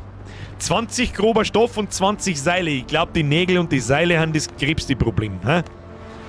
Kann das sein? Oder haben wir mir das Klump, hätten wir mir das Klump da arm? Da schlagen wir mal die Affen da, ich weiß es auch nicht. Vielleicht finden wir in die Lager, aber muss das einer im Inventar haben? Muss das jeder im Inventar haben? Alles schon fertig, alles bei mir. Erdnussmann, wo ist der Erdnussmann? Erdnussmann. Wo ist denn der Erdnussmann? Ich weiß nicht, wo der Erdnussmann ist. Ist da hinten der Erdnussmann? Erdnussmann! Da liegt noch ein Verzeiger an, wie ist das Ganze so? Ah, da ist ein wenig Holz. Okay. Mal schauen. Da ist das Erdnussbrot. Ach, du bist das, der da gestanden ist. Irgendwann, da steht einfach irgendjemand. Was ich jetzt sage, ich leite mir mein Inventar ein bisschen grob aus. Medizinweg, Proviantweg, der ist wahrscheinlich fürs Schiff. Das ist ja so ein seltsames anderes Symbol auch. Schaut einfach grundlegend ein bisschen anders aus. Das ist der mal weg. Das ist der mal weg. Die scheiß Waffenkacke, die brauche ich jetzt da nicht. Und dann habe ich das eigentlich. Klangt das jetzt, wenn das einer macht, oder müssen das alle da? Das war ein wenig narrisch. So, das Erdnussbrot hat irgendwas geschrieben, aber es fehlen noch 3. Der nächste Step geht flott, aber es fehlen noch 3. Mit großem Boot dann. Reparaturmaterial liegt neben dem Boot in der Kiste. Okay, ich gucke. Wer hat das geschrieben? Das Erdnussbrot, wo ist die Kisten? Kistige Kiste wo? Kistige Kiste wo? Da sollten auch ein Haufen Nägel rausfallen. Erdnussbrot, ich brauch bessere Einweisungen. Ja, da drin, oder was? Warte, ich gucke. Vielleicht hätte ich mir eine Chance, was schon drin ist. Ah ja. Okay, 100 Holz hat's geheißen. Ich nehme jetzt da mit 20 Nägel. Ich tue euch dafür das ein wenig rein. Ich nehme da auch 20 das und ich glaube Stoff. Wie viel Stoff brauchen wir? 50 oder 20? Ich gehe nochmal zurück aus. Ich hab's Klump dabei. Schauen wir, was passiert. Untersuchen. 100 Holz, 20 Nägel, 20 grober Stoff, 10 Seile. Aber das habe ich doch. Ah. Wir reparieren! Ich brauche ein größeres Boot. Um die Reparaturen fertig zu machen und sie wieder flott zu kriegen, brauchen wir Leute. 7 Männer sollten reichen. Das heißt, wir müssen mit Crew. Ich hab's fast befürchtet. Das war irgendwie komisch, wenn nicht.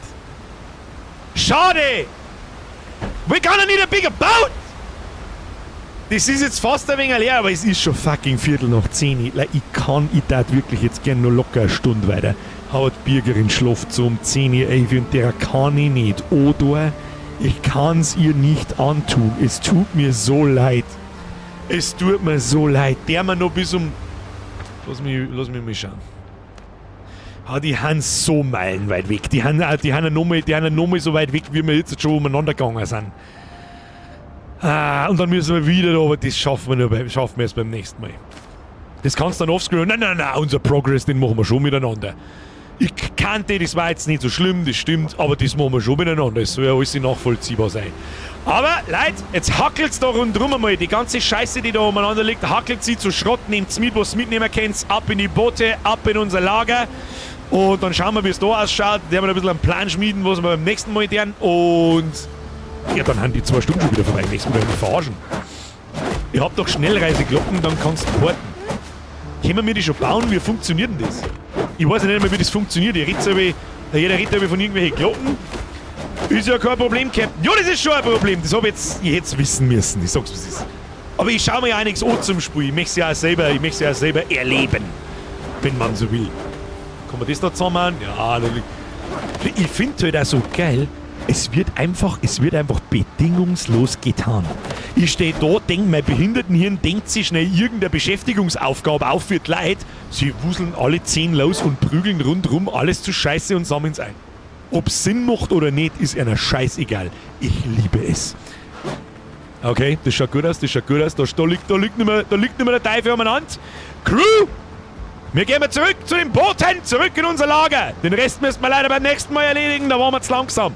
Hauptsächlich war ich zu langsam, aber ist ja wurscht. Rein in die Boote. Den ganzen, warum können wir nicht ein echter Pirat sein? Kann man das etwas sagen? Ich fahre ein bisschen rückwärts. Hier, Fischer, Playhead, alle rein damit. Ja, das muss gehen. Der Harald kann sich wieder den Stein halten. Lea, rein mit dir. Stein halten. Ja, Stein halten. Stein halten, ich fahr euch schon. Wo müssen wir überhaupt hin? Das ist eine völlig falsche Richtung. Wir müssen mal mit und um. So, dann müssen wir die Insel umsegeln. Sag ich das richtig? Ja. Jetzt warte mal. Zum Reiseziel reisen?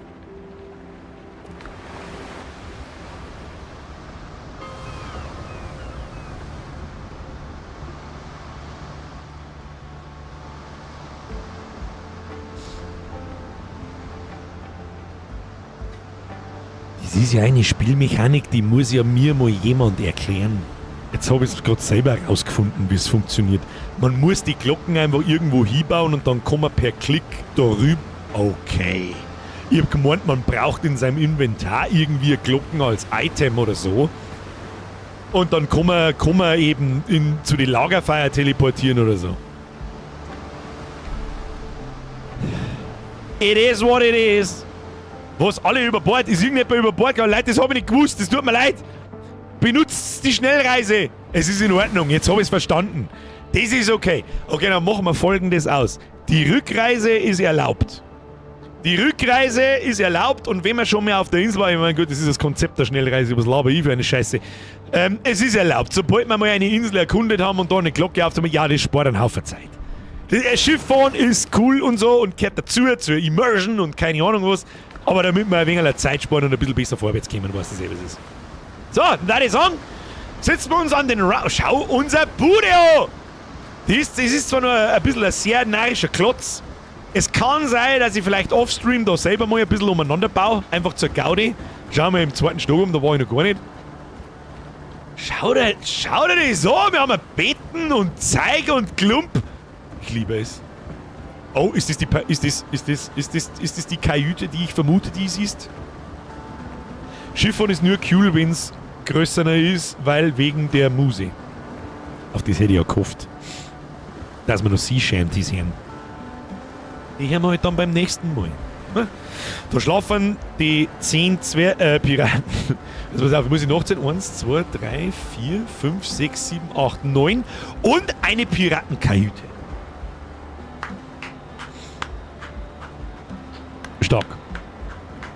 Stark. Schön. Jetzt brauchen wir noch einen Speicher auf und dann eine Treppe auf und dass wir da überall, da gehört dann noch ein Tier reingerissen, da kommt man dann ins Nebengebäude und unten gehört noch ein Lager drauf gebaut, unten gehört noch eine richtige Küche dazu gebaut und so weiter und so fort. So, Freunde der Sonne, jetzt sitzen wir uns erst einmal hin. Das ist ein bisschen blöd, dass man sich nur von vorne auf den Scheiße sitzen kann. Das ist ein wenig, na, probieren wir es einmal von vorne. So, hier. Na, geht auch nicht gescheit. So, ab an den Roundtable. Das ist echt geil. ohne Scheiß, wenn es instanzierte Bereiche geben würde, so wie wir jetzt da sind, mit unseren 10 Leuten auf unserem Server, und dann da es irgendwo am offenen Meer, keine Ahnung, ein Signal geben oder so, oder halt vielleicht ein paar Schiffe, die man sagt, so, die so instanziert oder inszeniert gegeneinander kämpfen, dass man da zu viert halt bloß hinfahren kann, und dann könnte man sich auf offener See oder auch mit Inseln, joint man im Prinzip mit seinem Char und alles, was man dabei hat, und seinem Schiff und wie es ausgerüstet ist, joint man im Prinzip einer PvP-Area. Und dann kannst du mit deiner Crew, wie ich kann mir nicht merken, wie das andere scheiß Piratenspiel heißt. Sea of Thieves kannst du gegeneinander, das war so, es war so geil. Es war so, ich dachte nie wieder was anderes spielen. Ich glaube, ich dachte nie wieder was anderes spielen, wenn da ein richtig schönes Komplex PvP reinkommt. Und dann in PvP, wenn du stirbst oder dein Schiff Schaden nimmt, dann hat das Ding Schaden und du bist tot und dein Zeug ist weg. Das war so geil. Es war so geil, dass man einen Schädel zerreißt.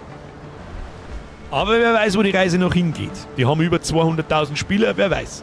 So, ist ja jeder da? 1, 2, 3, 4, 5, 6, 7, 8. Einer geht da. Stranzt noch irgendjemand irgendwo umeinander? Nein. Doch! Das Erdnussbrot! Ich weiß nicht, was das Erdnussbrot tut. Erdnussbrot? Tust du da schon wieder verroscht bei ja? Fürs nächste Mal. Fürs nächste ist es okay. Ich drücke Augen zu. Aber genau das meine ich, das tun wir normal nicht.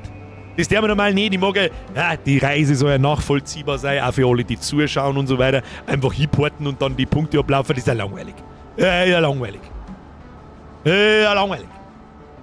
So, meine Damen und Herren, ich möchte behaupten, das war eine der stabilsten Crews und der absolute Beweis, dass in dieser Community eigentlich keine Moderationsfunktionen überhaupt nötig sind. Der hat eine Glocke gebaut. Erdnussbrot, bestes Mal. Ja, das meine ich halt. Das können wir uns alle hinporten. Fürs nächste Mal dann. Der Erdnussbrot hat uns gerade eine halbe Stunde Playtime eingespielt. Press F für ein Erdnussbrot. Das ist das absolut Narrischste, Freunde der Sonne. Wir haben keine Moderatorenmöglichkeiten. Ich könnte hier drin niemanden kicken, ich könnte niemanden bannen, ich kann nichts machen, außer einen Server ausschalten. Nicht eine Sekunde hat da irgendjemand auch nur irgendwie rumgeblödelt oder irgendeinen Mist gemacht oder sonst irgendwas. Das grenzt jedes Mal an ein Wunder und heute erst recht, weil ich noch nicht mal was dagegen tun könnte. Es ist absolut narrisch. Und zum ersten Mal in 8 Jahren, fast 9, ziehe ich meinen echten Hut. Es ist mir ein Fest, mit euch segeln gedurft zu haben. Ihr habt nicht einmal einen Zipfel gebaut. Wir brauchen ja noch was für die nächsten Male. Der Turm wird das nächste Mal angefangen. Ja, da bauen wir uns eine extra Plattform, Turm bis in den Himmel. Es war mir eine Ehre, mit Ihnen segeln zu dürfen. Harald, merci. Playhead, merci. Like Dealer. Grandioses Bauvorhaben, wir haben perfekt zusammengespielt. Press F für alle 3. Herr Feschier, Herr Joachim, wieso sehe ich den Namen da hinten nicht? Aber das ist eine weibliche Person. Das muss Lea sein. Lea, Press A, Okta F für den Namen. Lea Braun. Erdnussbrot, Press Double Okta F fürs Glocken noch schnell bauen. Hackfleisch Johnny und der alte Schwede und natürlich der Merci fürs Testen. Merci fürs Mitspielen. Jetzt möchte ich noch irgendwie, jetzt warte mal, möchte irgendwie einen Screenshot machen, da wo wir alle oben sind. Dafür haben wir ein bisschen zu Brot alle miteinander. Kann man da irgendwie das HUD ausschalten? Nicht gehen, so irgendwie mit F11. Oh, nein, F11 macht gar einen totalen Kass. Hilft nicht. Hilft nicht. Genau, nehmt's auf. Wisst ihr, wie wir was machen? Steht's auf. Steht's allesamt auf. Genau, stellt euch da hinten in einer Reihe, wo der Rest schon steht, zieht eine Waffen, ein paar Säbel, ein paar Gewehre. Der Harald hat Angst. Ich hätte auch Angst, sag ich dir, wie es ist. Genau, Hackfleisch Johnny noch dazu. Sondern warte, noch nicht stehen wir da mitten rein. Machen wir so. Kann ich, machen wir so. So. Ich und meine Crew. Kann man es hat irgendwie ausschalten? Geht das klar? Wir hätten ja gern wieder mitzocken dürfen. Es war mir eine Ehre, mitspielen zu dürfen. Vielen Dank, war echt egal. Ich habe meinen Namen lang überlegt. Er ist eines Bierger-Streams würdig. Da kannst du mit Gift draufnehmen, dass der eines Bierger-Streams würdig ist. Köstlich. Next Level mit dem Bierger ins Dschungelcamp. so, wie soll man spoilern? Nein, nicht. Kann ich jetzt nur so einen Screenshot machen, das ist echt. Aber ich habe ja alle Namen drauf. Warte, den Hackfleisch Johnny noch ein wenig. Nein, ihr müsst jetzt noch ein wenig zusammenrücken, aber die gehen ein bisschen zurück aus. Der Dr. Galen schleicht sich im Hintergrund auch drauf, ich schau noch an. Playhead, alter Schwede, Lea, Like Dealer, Erdnussbrot, Fisch hier, Joachim, Harald, Hackfleisch Johnny. Screenshot ist gemacht und es war mir ein Fest. Vielen, vielen, vielen Dank fürs Mitspielen. Ja, mehr gibt's jetzt zum Singen. Ich entschuldige mich natürlich ein bisschen. Ich hab oft in den Chat geguckt, aber halt nicht oft genug. Wahrscheinlich habe ich tausendmal Sachen übersehen, aber es hilft ja nicht. Ich bedanke mich sehr fürs Mitspielen. Ihr könnt jetzt da gerne noch ein bisschen umeinander blödeln, die nächste halbe Stunde, solange ich noch labert. Aber ich werde den Server dann irgendwann ausschalten. Es war natürlich schön, wenn es nicht kaputt macht. sagen wir es ja so. Und dann? Vielen Dank. Und ich hoffe, dass mindestens einer oder zwei Leute schaffen es beim nächsten Mal sowieso wieder einer. Haben Sie beim Zuschauen Bock, dass wir das nächste Woche noch mehr machen? Bitte lassen Sie mich das im Chat wissen und natürlich auch der sehr geehrte Herr Nachschau-Squad. Sollen wir das nächsten Montag noch mehr machen vielleicht? Ich weiß nicht. Der verlorene Abenteuer vom Anfang, das war ich. Was war da gleich wieder? Was war da? Ich habe schon wieder alles vergessen. Was ist das? Teil des Schiffs, Teil der Crew.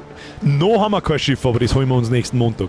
Ist mir übrigens auch scheißegal, was ihr jetzt gerade sagt, ob wir das nächste Woche spielen oder nicht. Wir spielen sowieso. Außerdem habe ich einen Monat lang einen Server gemietet, ihr Pimmler. Den werden wir schon ausnutzen müssen. Ha, irgendwo muss ja eine Donations hinwerken, dann mieten wir unseren Server. Und wenn wir mit Windrose fertig sind, dann könnt ihr euch gleich mal Spacecraft anschauen. Ich weiß auch nicht, allerdings nicht, wann das kommt, aber ist wurscht. Der weggeflogen ist am Anfang. Achso, du! So, ich brauch mehr Soundboards. Aber du bist schon in-game blind jetzt da, oder? Das ist schon. Hat schon funktioniert jetzt. Was ist denn da jetzt? Alles klar, schwarz oder Mitgliedschaft? Nein, was ist denn da? Nico! Merci für 65 Monate und nichts dazu geschrieben. Was ist mit euch? Friedhofsgärtner! Merci für 5 Monate! Oder Porndelmoor? Da hat's die ausgekaut, oder was? Und du warst schon drin? Oder wie? Und jetzt stell dir vor, wie wir alle zusammen in Eve eskalieren würden. Herr Wulfric, das stimmt wahrscheinlich. Das ist das Problem. Fuck. Wauzi, bist du da? Ich glaube, ich vorher irgendwann deinen Namen gelesen. Das Einzige, was ich die Leute auf dem Server jetzt gerade bitten würde, ist, die Quest nicht fertig machen mit den Gefangenen. Das möchte ich halt nächste Woche, ich möchte sie auch selber sehen.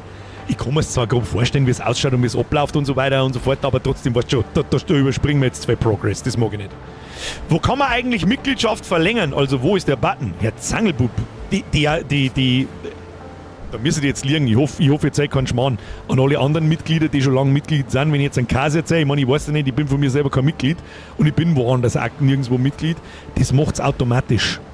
Aber du kannst einmal im Monat eben das Ding, da einen Alert einer triggern, der nichts kostet im Prinzip. Das ist so eigentlich das einzige kleine Zuckerl, was ein Mitglied hat, wenn man so will. Und das kleine Symbol und der grüne Name.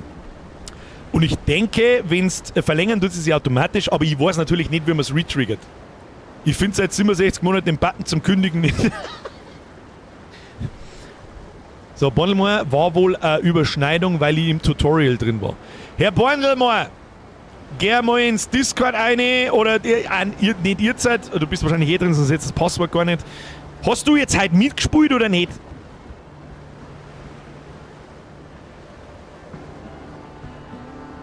Hat's dir am Anfang rausgekaut? Am besten einen ganzen Satz, weil jetzt, wenn ein Ja oder ein Nein kommt, dann weiß ich wieder nicht, was man sagen möchte. So einfach, nein, mich hat es heute rausgeworfen, ich konnte nicht mitspielen. Dann kenne ich mich aus. Am 20. Mai kommt Spacecraft übrigens. Herr Bahako, das ist der perfekte Timing, weil da läuft der Server für Windrose aus und dann spielen wir Spacecraft. Mobil ist es dort, wo der Superchat ist. Also zum Retriggern von den Mitgliedschaften.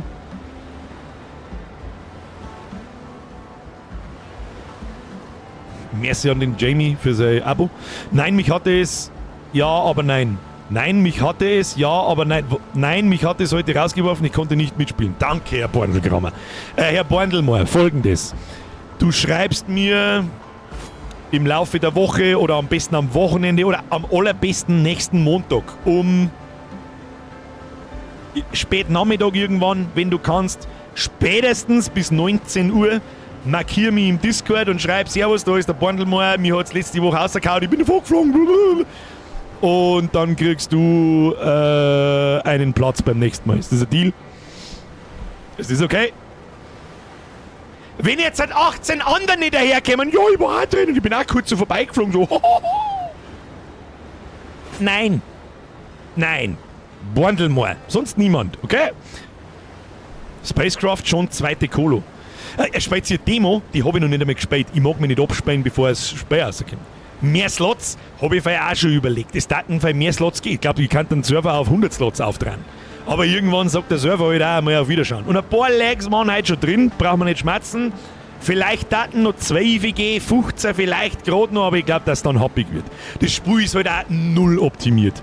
Das war auch mein einziger Kritik. Man, schau mir das jetzt so, ich habe die LSS so und keine Ahnung, was ich sehe. Ich stehe mit meiner 4090er, okay, die ist nicht ganz auftragen, das muss ich zugeben. Warte mal, lass mich die Grafikkarten auftragen.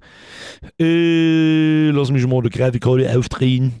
Oder einfach mal mit Standard-Settings zumindest und nicht abdreht. Laufen kriegen wir dann mehrere. Jetzt so wie vorher bin ich da gestanden mit 60 FPS, jetzt haben wir 90. Bei euch kämen sowieso nicht mehr als 60 FPS, so ihr merkt es sowieso nicht, aber ich merke es beim Spielen.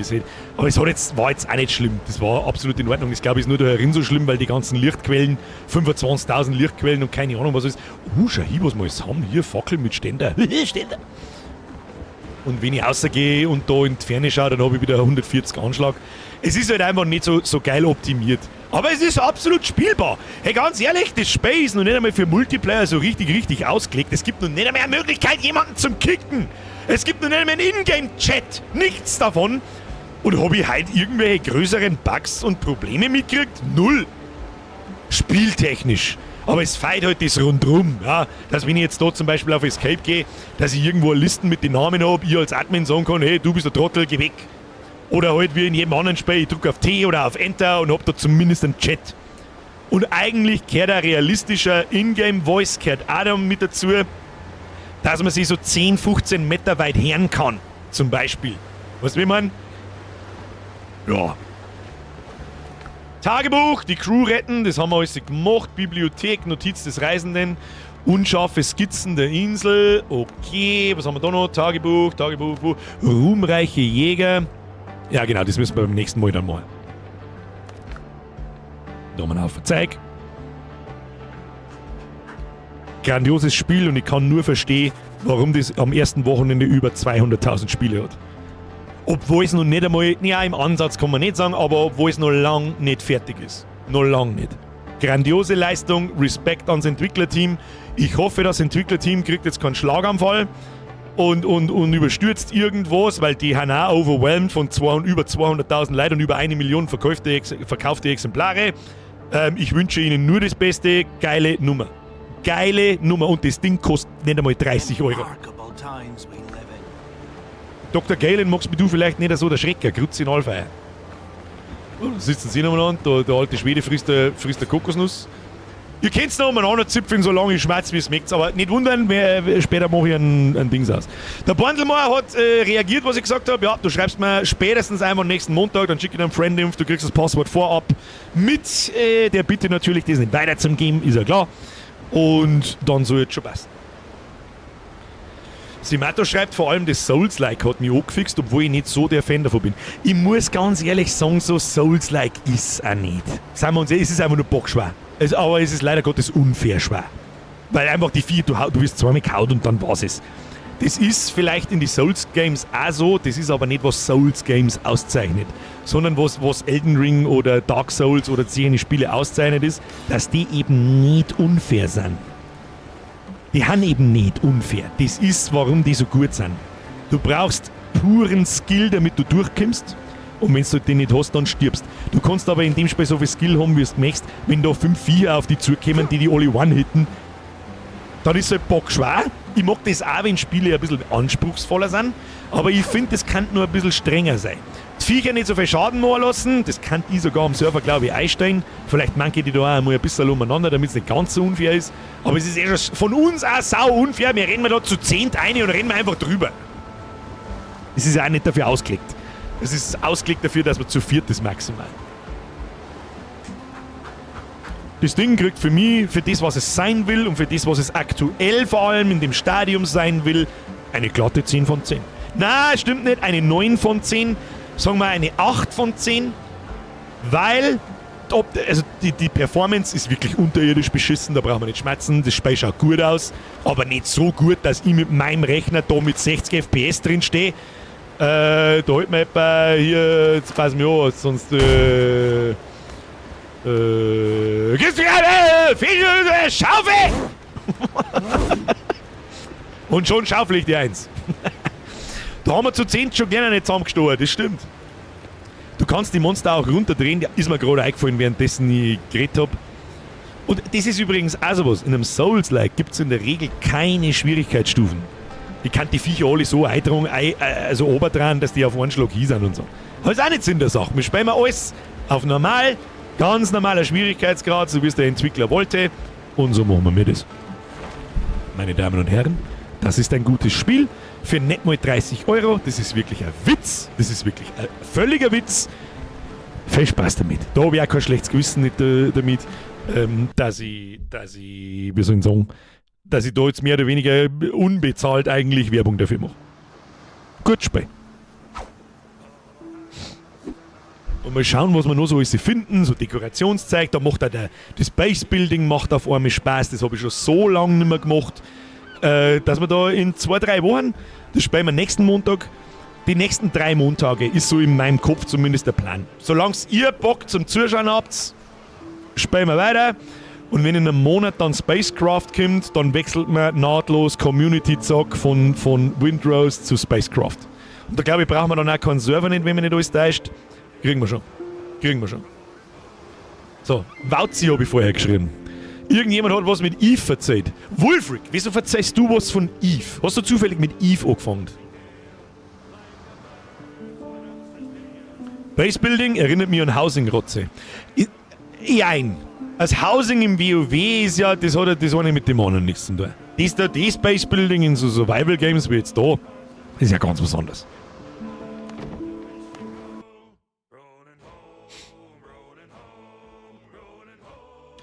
Ich bedanke mich noch einmal fürs Mitspielen an alle. Ich bin jetzt vom Server runtergegangen, nicht wundern. Ja, Ivo! Bei mir, ich muss ganz ehrlich gestehen, habt ihr Interesse, dass wir uns kurz über Eve unterhalten? Ich traue mich, ich sag's jetzt einfach, wie es ist, ich traue mich nicht. Bist der Zangelbub! Jetzt Moment einmal. Wieso hab ich das übersehen jetzt auch noch? Ich hab dir noch erklärt, wie es funktioniert. Ich hab gemeint, du bist schon Mitglied. Ja, leg mir am Arsch. Ich hab's gefunden. Merci für deine Mitgliedschaft von vor 7 Minuten. Ich hoffe, du bist noch da und bist nicht grantig gerage-quittet, was ich verstehen kann. Ich hab gemeint, du bist schon Mitglied, sondern du hast gesucht, wie man das retriggert, obwohl du das schon bist oder irgendwie so. Das Wölfchen schreibt, das Gute an Community Zock, wer keinen Bock auf Bauen hat, muss ja nicht, der geht halt sammeln. Oder rumhauen, ja. Zangel ist da. Passt. Okay, passt. Bin ich schon zufrieden. Harlequin, mehr für 19 Monate und ich hoffe, dass ich keinen übersehen habe. Wahrscheinlich habe ich wieder. Der Timmy Boy hat gesagt, da kauft er. Ich weiß nicht mehr, was da gegangen ist, es war von einer Stunde. Quartun schreibt, Eve ist komisch und hat mich nie abgeholt. Ich war immer eher der X-Gamer. Ja, in Eve, Eve ist ein Weltraum-MMO, das einzige Sandbox-MMO in meinen Augen, das es noch gibt. Und es ist auch nicht ganz billig, das ist noch das nächste, aber es ist relativ einfach ab einem gewissen Punkt. Ich sage mal, ab einem gewissen Spielfortschritt, wenn man weiß, wir natürlich, seinen Account selbstständig zu plexen. Das bedeutet, den zum Aktivieren, also die Bezahlversion aktiv zu aktivieren, ohne dass du bezahlen musst. Und ich bin schon Mitglied, normal ist jetzt der erste Monat vorbei. Jetzt warte mal. Bei mir steht aber dort, Mr. Zangel, Bub has become a member. Ich weiß nicht, ob es sowas gibt. Gibt es eventuell, dass du direkt nach dem Aktivieren von der Mitgliedschaft direkt ein Hackerl oder so, keine Ahnung, beim nächsten Möglichkeit wieder deabonnieren? Weiß ich nicht. Weil bei mir steht jetzt dort, has become a member und dann weiß ich, du bist gerade neu Mitglied geworden. An deinem Namen sehe ich aber ein grünes Icon, das heißt für mich, du warst mindestens schon einmal einen Monat oder 3 oder so schon einmal dabei. Auch wenn es 3 Jahre her ist.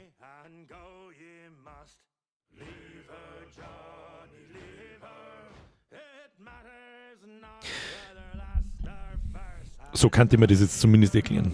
Ja, Eve ist halt so eine Sache. Gell? Ich habe die letzten 2 Monate reingesuchtet wie ein geistig Behinderter. Seit 2 Wochen spiele ich nur noch relativ mal einloggen, die nötigsten Sachen machen, wieder ausloggen.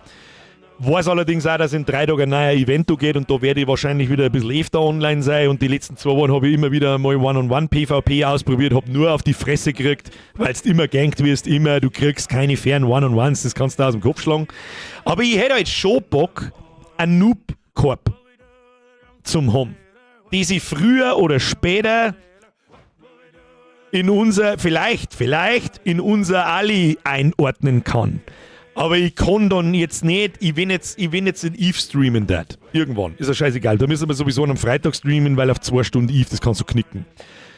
Und dann alle in die Korb-Reihe, die nehmen Interstellare Alpenrepublik und die ist wirklich gedacht für New Bros. So heißen Noobs in Eve. Ja? Du bist ganz neu, hopp, rein in die Corporation, da ist jemand, der kennt sich aus, bei Fragen wird das erklärt und sowas brauchst du in Eve. Du brauchst Solo gar nicht anfangen. Ohne Übertreibung in Eve einfach Solo und keine Videos schauen und nix und einfach bloß spielen. Keine Chance. Keine Sekunde. I guarantee it. Kein Spiel auf dem Planeten, das ich kenne, ist nur im Ansatz so komplex und kompliziert wie Eve. Es gibt 1 Million verschiedene Module und zu jedem Einzelnen kann ich da 1 Stunde lang was erklären. 1 Stunde lang. Und ich weiß gar nichts an dem Spiel. Im Vergleich zum Beispiel zu einem Wauzi. Der noch herin ist. Wauzi, wollen wir uns das antun? Haben wir da Interesse dran? Ich weiß nicht. Ich möchte weder, dass jemand mein Hauptchar kennt, das ist halt das letzte Spiel, wo ich auch schon 2 Mal eingeschissen habe, was das betrifft, aber egal. Das letzte Spiel, das ich einfach spielen kann, wo mich keiner kennt, wo keiner weiß, wer ich bin und so weiter. Aber in Eve reißt du halt nur was mit mehrer Leid. Auf der anderen Seite, ich mag auch nicht der sein, der dann den ganzen Tag nicht mehr das Spiel spielt, sondern einem jeden bloß nur erklärt, wie das Spiel geht. Und die anderen Hälften, die eigentlich gar keinen Bock auf das Spiel hat, sondern einfach bloß mit mir irgendwas spielen will, das soll ich jetzt nicht arrogant hören, aber die halt einfach Fans sind. Ja, ich meine, jeder, der da ist, ist irgendwo Fan, wenn man so will. Und ich verstehe das auch, dass man da Bock drauf hat, mit mir zum Spielen. Das sehe ich ja in jedem Community-Zock. Ich glaube, da können wir nur das allerletzte, hinterletzte Scheißspiel rausziehen. Und trotzdem kriegen wir da irgendwie 30 Leute rein und ich weiß eh nicht, wie das überhaupt geht. Das ist halt dann ein Off-Stream-Spiel, gell? Birger, wo Highsec, Lowsec oder Nullsec? Nullsec, das ist auch noch nicht eine totale Pümmelscheiße. Ich war ja sogar fast dafür, dass wir über Wormhole Space schmatzen. Da möchte ich mal hin. Aber halt nicht solo. Das kannst du nicht solo vergessen und da haben wir zu wenig Leute. Aber unser Noob, unser New Bro Corp, ja, wenn ich da jetzt einen Char mache dafür und so weiter und so fort. Und ich mache diese Corporation und dann lade ich da die Leute ein und dann macht man das langsam. Das passiert alles offstream. Alles. Natürlich streamen wir ab und zu mal, wenn wir vielleicht uns irgendwas ausdenken und keine Ahnung. Aber ich weiß halt, wie es läuft. Ich garantiere dir, am ersten Tag haben da 30 Leute drin. 50 Leute, weil das Spiel nichts kostet. Das kostet ja nichts. Du bist halt dann nach oben hin irgendwann einmal eingeschränkt. Jetzt möchte ich die dicken Schiffe fliegen. Da musst du halt zahlen dann irgendwann. Da musst du halt zahlen irgendwann. Am Anfang nur heiße. Oder jeder kann sich aufhalten, wo er will. Es gibt eigentlich keine Regeln. Es ist mir eigentlich alles scheißegal. Jeder soll erst einmal 3 Monate, 5 Monate, 6 Monate das Spiel lernen.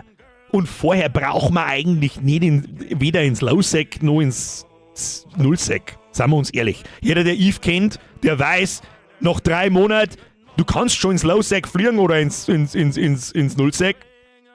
Viel Spaß. viel Spaß wünsche ich dir dabei. Eigentlich sollte man es einfach tun. Ob es dann hinhaut oder nicht, ich hoffe, da ist mir dann keiner Bass. Eigentlich sollte man es einfach mal tun. Ja, da ist ein guter Einstieg jetzt gerade. In 3 Tagen beginnt ein neuer Event. Da kann man ziemlich einfach, ziemlich gut Geld verdienen. Aber es ist halt, wie soll ich sagen, es ist halt scheiße kompliziert. Das sind jetzt quasi Gebiete mit Schwierigkeitsgrad. Im Prinzip ja. Highsec, Lowsec, Nullsec, Wormhole Space, das sind so in meinen POC-Fängen gibt es noch und so weiter, da kenne ich mich selber nicht so recht aus damit, was das genau ist, aber ist wurscht. Nehmen wir mal nur Highsec, Lowsec, Nullsec, bedeutet im Prinzip, Das ganze Eve-Universum, so in der Mitte die Systeme haben im High-Sec, High Security. Das heißt, wenn du da einen gegnerischen Spieler anschießt, dann kommt im Prinzip die Internetpolizei, Concord in dem Sinn, und schießt die sofort aus deinem Schiff raus. Da hast du überhaupt keine Chance. Das ist halt, da bist du halt protected. Da kann keiner, da tut da in der Regel keiner was. Also da müsst ihr jetzt schon eine Stunde erklären, doch kann passieren, wenn, bla bla bla. Aber relativ unwahrscheinlich. Im Highsec bin ich wirklich noch nicht oft gekillt worden. Sapse! Schleich mich jetzt bis Mittag und oben an. Sapse, ich möchte dich doch gerade mit IFO fixen. Verdammt, wir brauchen natürlich 50-50 Frauenanteil. Hallo, vorher brauchen wir nicht anfangen. Also Safe Zone im Prinzip, richtig. Richtig. Und da fliegen alle New Bros umeinander und passt schon. Von High-Sec bis Low-Sec, das ist in Nummern unterteilt. Das geht von +1 bis -1. Und High-Sec ist von 0,5 bis 1. Also jedes Sonnensystem hat da so seine Wertung, wie secure das halt ist. Und ab 0,4 bis 0 ist halt Low-Sec. Da ist noch nicht völlige Narrenfreiheit. Da haben zum Beispiel an die Gates ein paar so Kanonen dort und an die Stationen haben ein paar Kanonen manchmal dort und so weiter. Das heißt, da kannst du auch nicht überall da, was du möchtest, ohne dass du irgendwie ein Problem kriegst. Außerdem verlierst du da drin Sicherheitsstatus, wenn du dort zu viele Leute drin killst. Wenn du dann mit einem Sicherheitsstatus von weiß ich nicht, 5 wahrscheinlich oder so, ins High-Sec fliegst, dann darf die jeder abschießen, der mag, ohne dass er Probleme kriegt. Lauter so ein Scheißdreck. Und im Null-Sec, das ist alles unter 0, also halt 0 bis -1, da ist absolute Narrenfreiheit. Und mit absoluter Narrenfreiheit meine ich wirklich, du darfst da drin Leute bescheißen, du darfst Leute scammen, du darfst Leute betrügen, du darfst die in andere Korps einlieren, da ein Jahr lang Halligalli, ich bin der coolste Motherfucker und ich hau mich voll rein, ich bin ein bester Freund. Und von heute auf morgen sagst du, so, ich räume jetzt das Korb-Lager aus, ich räume alle Schiffe aus, ich räume einen kompletten ISK aus, geh aus der Korb raus, tschüss. Dann passiert Folgendes, in der Regel, der hat uns alles gestohlen, Support-Ticket, bla. Weißt du, was da CCP zurückschreibt? That's the game. Ticket geschlossen. Und das ist das Geile, was Eve ausmacht für mich. Und das ist aber was, als Space so extrem schwer zugänglich. Sie deren schon so viel. Mittlerweile gibt es Tutorial-Missionen.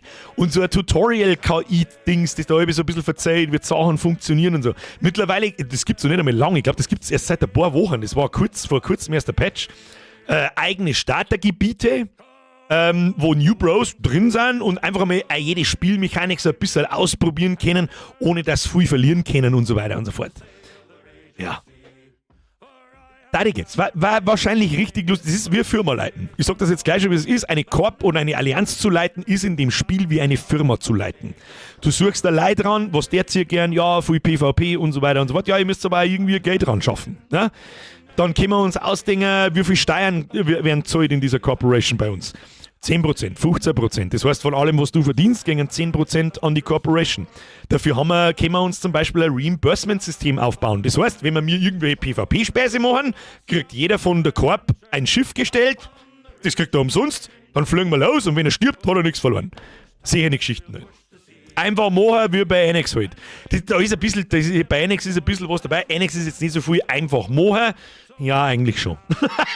Eigentlich schon. Mittlerweile hat auch das dritte Netzwerk das Spiel durchgespielt. Da müssen wir auch langsam aber sicher irgendwann einmal, wie soll ich sagen, da müssen wir uns auch langsam aber sicher irgendwann einmal ausdenken, wann wir die Siegerehrung machen, weil, wie mich der Flo letztes Mal gefragt hat und der Staudi hat mich auch gefragt und zu Recht auch gefragt, ich vergiss euch nicht, um Gottes Willen. Aber es ist gerade so mittendrin so. Das ist so die einzigen Leute, die das interessiert haben, so die gewonnen haben. Es tut mir so ein bisschen leid natürlich auch, aber ich weiß gerade nicht, wie wir das aufziehen sollen. Annex dauert nur ein bisschen, so leid es mir tut. Für die Freizeitbeschäftigung Steuern zahlen, März approves. So ungefähr, ja. Also bei Eve wäre ich auch dabei.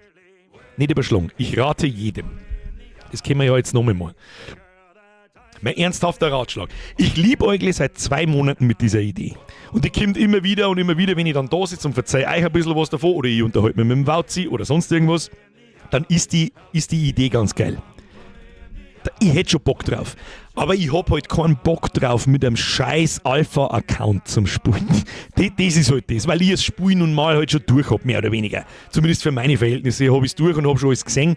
Und da fange ich nicht wieder ganz unten an und so weiter. Und mit meinem Hauptchar. Ich will nicht, dass irgendjemand meinen Hauptchar kennt. Weil ich meine Ruhe haben will einfach. Und in Eve ist alles nachvollziehbar. Das versteht's erst, wenn es spielt. Mir hat einiges schon gereicht. Jetzt pass auf. Eve. Online. Wie immer hau ich jetzt einfach mein Friend-Link da rein. Den haben wir schon einmal hergenommen. Ein großes Dankeschön übrigens auch an die. 2 Leute haben da bisher benutzt, wo ich was hab davon. Sicherlich ist es jetzt ein bisschen eine Werbung. Indirekt ist es eine Werbung. Ja, aber was soll ich machen? So, ich hau jetzt da mal einen Link rein. Wenn du Eve ausprobieren willst, das kannst du ja erst einmal ohne mich, ja? Dann benutzt du den Link da in meinem Chat herin. Warum? Du kriegst vom Start weg 1 Million Skillpunkte.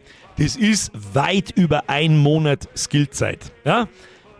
Zuhören jetzt. Egal wie sehr du auf diese Skillpunkte geierst. Ich mag das jetzt aber sofort fertig haben, das von Level 2 auf Level 3, weil das dauert 3 Stunden, das dauert mir zu lang. Fass die 1 Million Skillpunkte in den ersten 3 Monaten nicht an. Ich kann es nicht oft genug sagen, fass die Skillpunkte nicht an. Tu es nicht. Du wirst es bereuen.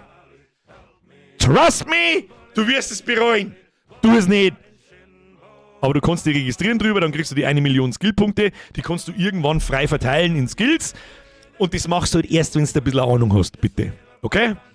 Danke, das ist mir das Erste. Und für eure Information, natürlich kriege ich auch was, wenn ihr da drüber registriert und vielleicht irgendwann ein Omega-Account kauft oder Plex kauft, was die Währung in dem Spiel ist, dann kriege ich einen kleinen Obolus und dann verlängert sie im Mai Omega-Zeit um 2 Wochen. Das ist alles. Also in 3 Monaten darf ich die 1 Million verteilen. Es ist ein Richtwert, den ich jetzt vorgeben darf. Also, wenn du 3 Monate einigermaßen aktiv spielst, dann wirst du merken, jede Woche lernst du was Neues. Du, ich spiele seit 2007 und lerne jeden Tag was Neues. Und wie oft dass ich mich schon geärgert habe, jetzt habe ich die 200.000 Skillpunkte in den Scheiß da eingewucht. Die kann ich jetzt brauchen, weil ich jetzt gern das da mehr hätte oder das da mehr hätte. Und am Anfang hast du überhaupt keine Ahnung, was du überhaupt zum Tor hast. Darum, chill, lass die Millionen Skillpunkte da, wo es sind, aus. Geil, wie viel Sepp schreibt? 2007. Ja, seit 2007. Früher mein Wauzi seit wann? Und das Lustige, ich habe 100 Millionen Skillpunkte. Ich komme jetzt gerade, ich glaube in der Woche oder nächste Woche, komme ich über die 100 Millionen Skillpunkte Grenze drüber. Der Wauzi hat 300 Millionen. Das heißt, ich bin ein Fliegenschiss dagegen. Ich bin ein Fliegenschiss. Und ich habe auch nie richtig riesengroße PvP-Schlachten mitgemacht oder so. Vielleicht mal gesehen, ja, aber war nicht beteiligt. Ich fliege immer mit dem kleinen Pimmelscheiß da umeinander und erfreue mich. Und das gelangt mir schon. Eve ist so unique und so einzigartig, das braucht leider Gottes Wochen, bis Klick macht, bis du checkst, was da eigentlich los ist. Und ab dem Zeitpunkt im Übrigen, seid vorgewarnt, ab dann ist jedes andere MMO purer Schrott. Purer, lächerlicher, zeitverschwendender Drecksschrott. Der Alpha-Account kann nur 5 Millionen Skillpunkte haben, plus dann die 1 Million Skillpunkte vom Bürger. Das ist jetzt zum Beispiel, das weiß ich zum Beispiel nicht. Aber ja, das musst du dir so vorstellen, es gibt viel mehr Skills, aber es gibt 100 Skills in dem Spiel. Du machst die Skills nicht so, dass ich flieg dann rum und schieße und mit jedem Mal schießen oder mit ich grind XP, das gibt's da nicht. Sondern ich möchte jetzt Fregatten fliegen, also Fregattenschiffsklasse. Dann gibt es einen Skill, der heißt Fregatten. Oder von den 4 Rassen, ich glaube sogar Armar-Fregatten oder so. Jeder Skill hat Level 1 bis 5. Und dann sagst du, ja, ich möchte jetzt den Skill lernen, dann kaufst du den Skill erstmal im Player-Driven-Markt. Initiierst du dir den und dann sagst du, ich möchte jetzt den lernen auf Stufe 1. Stufe 1 dauert meistens nicht lang, dauert 10 Minuten oder so. Je nach Skill, je nachdem wie du geskillt bist, mit deinen typischen Werten, die man so kennt, Intelligenz, Willenskraft, bla bla bla.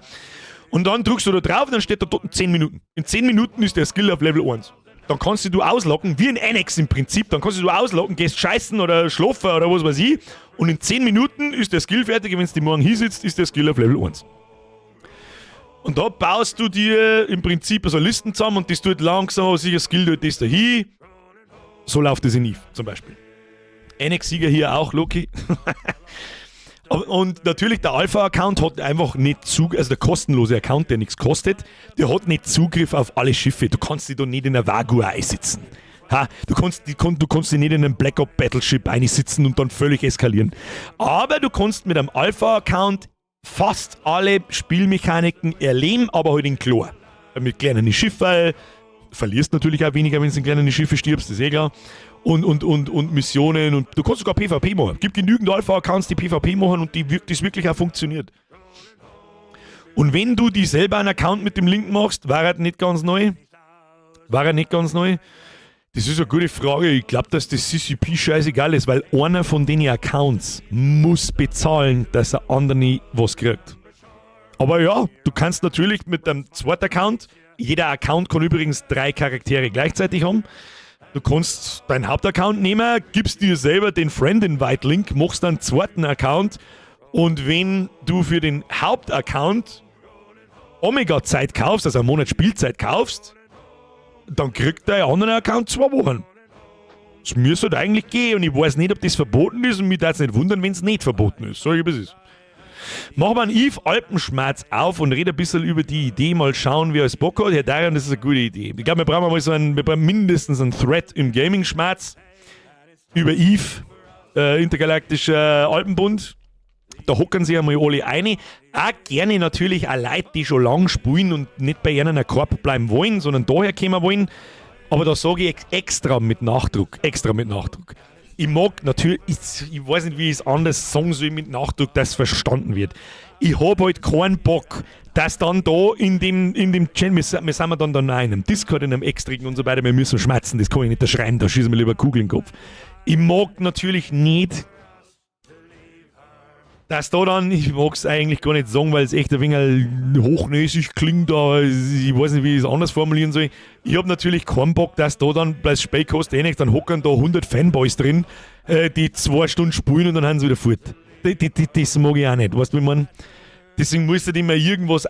Und ich mag natürlich auch nicht, dass Leute, die schon lange spielen, bloß jetzt in meinen Korb kommen oder zu uns herkommen, weil halt ich bin. Das ist ja auch Kacke. Aber selbstverständlich hätte ich natürlich auch Interesse, dass da Leute mit denen, die das Spiel schon kennen, weil ich mag nicht 24/7 einen Erklärbär spielen. Vielleicht müssen wir es irgendwie einschränken, dass Minimum 2,5 Millionen Skillpunkte ist oder so. Und erst dann, so, ab jetzt gibt es einen Discord-Channel, da kommst du rein und dann dann wirst du quasi befördert im Prinzip. Und dann sitzt man mir miteinander, weißt du, wie man, für 2,5, 3,5 Millionen Skillpunkte musst du schon wirklich ein bisschen spielen und so. Ja. Da fällt mir Earth Lost ein, gesuchtelt wie die Sau. Das kenne ich gar nicht. Ich kenn wirklich viel Scheiß, aber das kenne ich. Hätte jetzt für einen Erklärstream gemeint, weil nicht ganz neu anfangen möchtest. Es ist unmöglich, dass ich euch da einen Erklärstream mache. Ihr kriegt das Kotzen. Was muss man jetzt tun? Nein, das tun wir nicht, weil dann wird es 12 Uhr auf die Nacht und die Bürgerin bringt mich schon um. Ich kann da keine Erklärstreams machen. Das ist das Problem, weil ich wisst überhaupt nicht, wo ich anfangen soll. Alles, was ihr seht, ist eine interaktive Excel-Listen. Das sind nur Zahlen und Daten und ganz wenig Optik. Vor allem so wie ich halt mittlerweile spiele. Am Anfang hast du deine Kamera ganz nah an deinem Schiff dran und es schaut cool aus und es schaut auch cool aus. Also die Atmosphäre in Eve ist wirklich fucking nailed it. Eines der besten Sci-Fi-Universen, die ich kenne. Wenn nicht sogar das Beste. Und ja, ich kenne natürlich auch Star Wars und andere Geschichten. Da kratzt nicht ansatzweise ohne. Ist natürlich persönliches Empfinden ganz viel. Aber es ist schön finster, kein Vogue-Scheiße, nirgends auch nur im Ansatz. Und es ist halt einfach eine echte, reale Sandbox. Das musst du dir so vorstellen. Die Munition, Raketen, Projektile oder was auch immer, die du dir kaufst zum Schießen, ist jemand in dem Universum mit seiner Bergbaubarkasse in einem Asteroidengürtel gestanden, hat die Felsen rausgerotzt, hat die Felsen aufbereitet, hat die nach Hause geflogen, hat die raffiniert, hat sich einen Blueprint gekauft, hat den Blueprint erforscht, hat Munition aus dieser Scheiße gebaut, hat das irgendwo hingeflogen, in den Markt gestellt und verkauft. Und das hat ein Spiel gemacht, nicht ein NPC, ein Spieler hat das getan. Die Munition du kannst theoretisch den Spieler, den du rausschießt, dem kannst du seine Munition abkaufen und kannst ihn mit seiner Munition ausschießen. Um diesen Butterfly-Effekt zu erklären, um diesen Sandbox-Gedanken zu erklären. Du fühlst dich da drin wirklich wie ein kleiner Teil von was Riesengroßen. Und das habe ich in keinem anderen MMO. In keinem. Wenn der Birger ein Erklärvideo macht, dann kann man das vergleichen wie im Matheunterricht in der Schule. Das glaube ich, wird nicht gelingen. Wir brauchen bloß einmal von der Transversalgeschwindigkeit zu meinem Gegner anfangen. Dann kann ich da ungefähr schon mal eine Stunde lang überhaupt und Tracking und ja, Kim.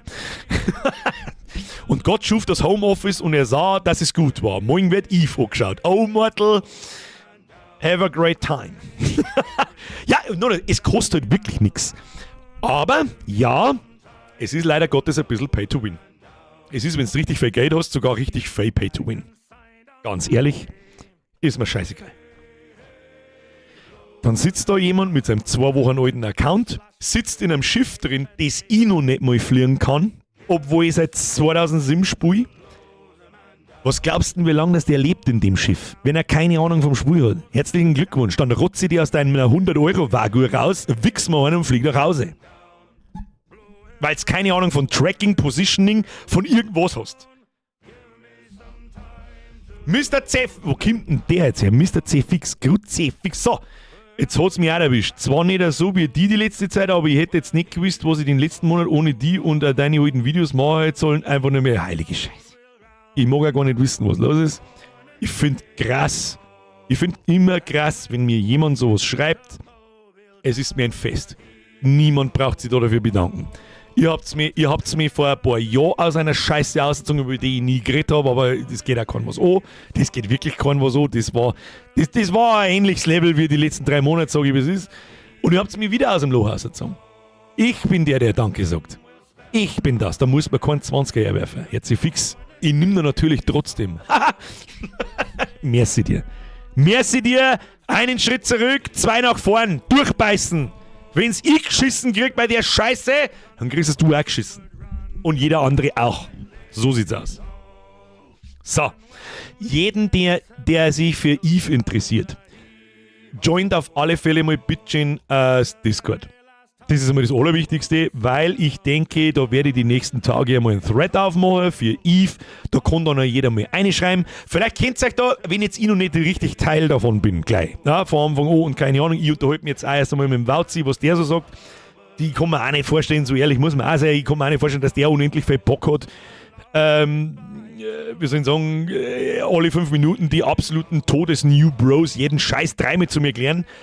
Aber ein bisschen geht schon. Schauen wir mal. Ich habe einen Alpha-Account, der heißt Birkster. In-game auch. Ja. Schauen wir mal. Und dann könnt ihr da schon mal Informationen austauschen, der zeigt da schon mal zusammen, hey, wo bist du, was machst du gerade, hockt euch in Community, schmeißt euch, was auch fucking immer. Was auch immer. Eve ist ein Multiplayer-Spiel. Solo wirst du nicht recht fetzreißen. So, vor allem nicht als New Bro. So. Das war's jetzt auch schon wieder mit Eve. Ist schon Ruhe. Das ist ein zages Spiel und ich würde es liebend gern streamen. Der zeigt nicht habe. Ich würde es liebend gern streamen. Wenn wir irgendwelche kleine Mini-Frigate-Gangs machen und irgendwo umeinander roamen, 3/4 hat überhaupt keine Ahnung vom Spiel und so. Es war schon witzig, so ist es nicht. Aber das Schlimme ist halt, du sägst nichts. Du sägst nichts. Sollen wir uns einmal schnell einen PvP-Fight anschauen? Jetzt pass auf. Was mir die letzten Wochen, glaube 5-mal am Abend anschaue, damit ich selber im One-on-One besser werde. Jetzt pass auf. Eve Online, Tristan, PvP. Tristan ist ein Schiff, ist eine Galente-Fregatte. Galente ist eine von den 4 Rassen, wenn man so will. Du kannst aber alles spielen in dem Spiel. So, wer war's, glaube ich, oder war's das selber oder war's der Frigates on Fire? Frigates on Fire. Per second. So, das zeige ich euch jetzt einfach schnell. Jetzt pass auf. Bildschirm. Hello, ladies and gentlemen. Das ist nicht Eve Ingham, das ist ein Video. Mr. Frigates on Fire, please don't yeet me out of the YouTube. I just want to show my community some shit about Eve. Thank you very much. So schaut Eve im Groben aus. Du hast da so links so ein Menü mit 1000 Fenstern und keine Ahnung. Du kannst, wie in Annex übrigens, rate mal, wo das herkommt, du kannst diese Fenster da alle verschirmen und dir anordnen, wie du das haben möchtest und so weiter. So, das ist dein Schifferl. das Fitting, da kannst du Waffen rein tun und sämtliche Module in die High-Slots, Mid-Slots, Low-Slots und so weiter. Die sind Stats vom Schiff, Schild, Armor, Hull und wie schnell das bist und der Line-Time und dein Signaturradius und wie schnell das warpst und wie viele Drohnen das mitnehmen kannst und wie weit die fliegen können. Jeder Scheiß, da brauchen wir jetzt nicht anfangen. Aber ich zeige euch jetzt einfach mal kommentarlos ein Fight One-on-One. Dieses Schiff geht auch anders in der gleichen, ähnlichen Klasse. Ich weiß nicht, woher über diese fairen One-on-Ones herkriegt. Ich kriege keinen einzigen, aber ist ja wurscht. Also pass auf, da gehen wir jetzt ein bisschen Vierer, genau da. Und dann erzählt mir irgendjemand, der noch nie Eve gespielt hat, oder vielleicht seit 4 Wochen Eve spielt, was da passiert ist. Achtung, The fights. los geht's. In this first fight, I arranged a 1v1 against another Tristan. Here he lands at 0 at me. I click orbit and start shooting and nossing and have an Da blüht was raus, was ist He denn has das? hobgoblins, I have warriors, so he does have the DPS advantage. Was? Allein schon, wenn ich selber so sehe, wenn ich das jemandem zeige. Denke ich mir so, Alter, wen bringst du denn so He dazu, das Spiel has a zum lot of Spielen, buffer Alter? tank, and I'm afraid if he also has an Ansel, this might be a really close fight. But as it turns out, he actually just had a plate. I start heating my AB and overheating the belief. He goes in Ja, Hull. kein Schädel und kein Armer mehr, aber er ist halt hängt. Darum feit noch nicht recht fähig. Ich He's weiß in auch nicht, wie er sich da Hull. I auserlebt. still have one Ansel charge left. Da herum ist, rechts oben ist übrigens sein Gegner. Ach, den seht ihr And gerade nicht. Ja, he gut. dies. GF. Und Bye bye, Tristan. so, der Gegner ist tot. Er hat das One-on-One gewonnen. Damit, weißt du, was ich meine? Kommentarlos, ja, kommentarlos. Ich kann nicht kommentarlos, ich weiß nicht, was es ist. Sieht sehr nervig aus. Schau her, und schon haben wir die ersten 50% Fanboys, die sich nur dazu einsitzen, weil ich dabei bin, die haben schon mal raus. Das ist der Filter, das ist der Noob-Filter, das ist der Kackboon-Filter, ist das. Ja. Ich kann da jetzt, und das ist halt der Unterschied, ich müsste da jetzt im 5-Sekunden-Takt laufen lassen, stoppen, erklären, was passiert da. Rechts in der Overview, das sind Drohnen, das ist der Gegner, das in der Mitte, wo du da umeinander sausen siehst, das sind Drohnen, nicht die Schiffe. Du musst Range halten, du musst einen Punkt auf, du musst deine Module überhitzen, du musst rappen, du musst das, und dann hast du im Prinzip, je nachdem, was der Gegner für ein Schiff hat, musst du überlegen, was kann jetzt der haben, dann schaust, was für ein Damage-Type das er hat, und. In diesen 60 Sekunden passiert so viel. Das ist pure Game Knowledge und purer Skill. Und ich liebe es. Das war One-on-One, ja. Warum da so viel umeinander gewuselt ist, ein jetzt Schiff kann, nicht jetzt, aber viele Schiffe können Drohnen haben. Das heißt, da ist ein dickes Schiffel und dann kannst du 5 kleine Drohnen rauslassen und die fetzen dann um die rundum und die kannst du auf den Gegner schicken. Warp unterbrechen, Drohnen raus, Self-Rap etc. Genau. Der Darian hat schon mal gespielt. Den kann ich mir jetzt auch grob vorstellen. Der versteht auch, was der Typ da labert. Ja, er overhit mein AB, er macht das, ich mach das. Ich kann da was anfangen damit. Für mich, da gibt es ein paar One-on-One-Fights. Ich sage jetzt mal, in der Fregattenklasse dauern die Fights nicht lang, ja. Relativ viel Schaden mit relativ wenig Tank, das ist relativ schnell vorbei. Aber wenn 2 Cruiser oder 2 Battlecruiser oder 2, 3 Battleships gegeneinander spielen, dann ist das, wie soll ich sagen, dann dauert so ein Fight gerne einmal 10 Minuten. Oder ein Viertel, der kann sogar unendlich gehen, das kann auch so weit gehen, dass der eine den anderen umbringen kann. Und dann ist wirklich jede Sekunden Modulmanagement wichtig. Wann schalte ich das ein? Wann lade ich mein Cap wieder auf? Wann fange ich das Reparieren an? Wann brich ich es vorzeitig an? Ich habe overwrapped. Scheiße, ich habe einen Overheat übersehen. Wie oft ich meine Waffen überhitzt und verbrennt und kaputt gemacht habe in die Filament-One-on-Ones, das willst du gar nicht wissen. Und dann stehst du da. Ja, ist schon toll, jetzt haben meine Waffen durchbrennt. Ich kann nicht mehr schießen. Ich kann aber auch nicht weg, weil der Gegner hält mich fest. Okay, das war's. Ich gehe dabei nicht rauchen und stirb. Der Bahako steigt ein, wenn Eve Vanguard released ist. Das war auch noch was. Das schauen wir ihn natürlich auch. Das interessiert mich selbstverständlich auch. Der Zangelsepp schreibt, der Anfang vom Eve schaut ganz anders aus, aber nach 1000 Spielstunden bist du ready für sowas. Ja. Das ist eben das. So wie das jetzt ausgeschaut hat, so spiele ich Eve. Ja, also mich interessiert nicht, wie mein Raumschiff ausschaut, Alter. Ist mir scheißegal. Das Einzige, was mich interessiert, wie weit ist mein Gegner von mir weg? Bin ich im Orbit? Was macht er mit mir? Was muss ich da? Und da brauche ich einen Überblick, da möchte ich nicht meinem Raumschiff halt zuschauen. Deswegen zoomt man da dann so aus, dass du dann einen Überblick hast. Aber als New Bro und du sagst das, denkst du erst einmal,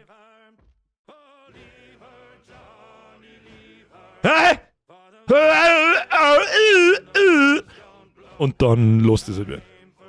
Lernt man das in der Sternflottenakademie? Ja, im Prinzip, ja. Ich glaube, die heißt die vielleicht in Eve sogar so ähnlich irgendwie. Es gibt so Eve Universities, ja.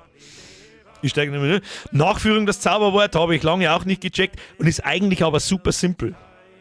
Was tust, wenn jemand mit Raketen kommt? Bei Raketen gibt es keine Nachführgeschwindigkeit. Da zählt der Signaturradius, wie groß bist du, hast du ein MWDO oder nicht. Kannst du eventuell außer Range fliegen.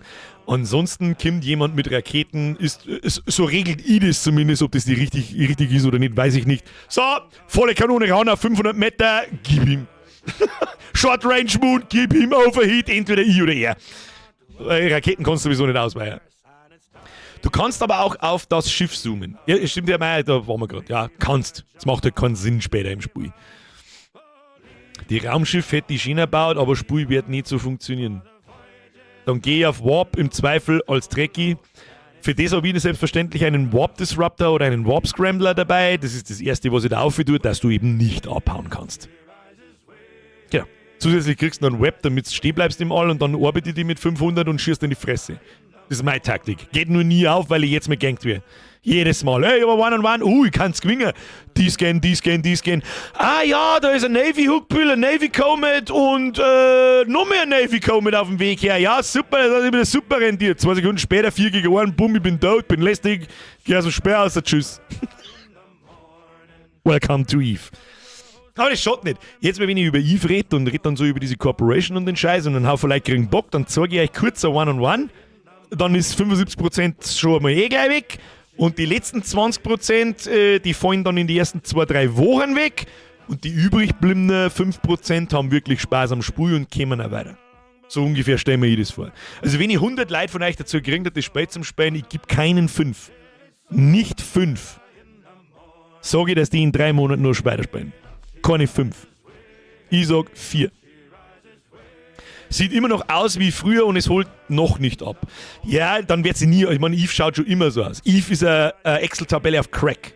Das Problem ist, was heißt das Problem? Das Wichtige ist, es Spiel zum Verstehen. Und die Hürde zu nehmen ist extrem schwierig. Brauchen wir nicht schmerzen. Da spiele ich lieber Kokosnuss-Simulator, aber sieht interessant aus. Respekt. Wenn es so interessant ist, warum hast du dann noch keinen Account gemacht? 6 reichen! Challenge accepted! Wir können nicht mehr so lang streamen. Jemand fragt was über Eve einige Stunden später. Ja. Verdammt, das ist 10 nach 11. Ja, kriege ich wieder Anschiss. So, was sind wir. Jetzt gehen wir aber auch ins Bett. Da bin ich zu dumm für, sorry. Na, das hat mit Dummheit nichts zum tun. Gar nicht. Du musst halt Spielmechaniken oder ich sage jetzt mal Berufe, so nenne ich es jetzt mal, im Spiel aussuchen, die dir halt taugen. Und wenn es bloß beim Meinen im Belt umeinander sitzen ist und sein Kontostand wachsen zum Singen, da passiert da relativ wenig. Weil ich das nie kennen werde, ich habe auch nicht gesagt, dass ich das kann.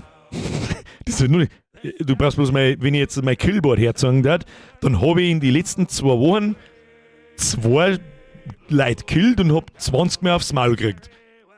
Da kann man glaube ich nicht von, ich kann das reden. Ich weiß theoretisch, wie es funktioniert. Die Praxis ist wieder ein bisschen anders. Und jetzt gehen wir ins Bett. Meine Damen und Herren, so lauschet dies. Blow the man down, and with this flash packet I spent me half pay. Give me some time to blow the man down. Blow the man down, bullies, blow the man down. Way, hey, blow the man down.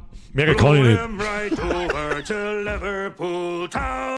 Liverpool Town habe ich verstanden. Meine Damen und Herren, ich bitte um eine Eskalation für die Leute, die mitgespielt haben. Ich ziehe meinen nicht imaginären Hut heute. Hat sehr viel Spaß gemacht. Ich habe einen Schlaganfall bis 10 vor 10 war, ich war das 10 vor 9. Danke fürs Mitspielen, danke fürs sauber aufführen.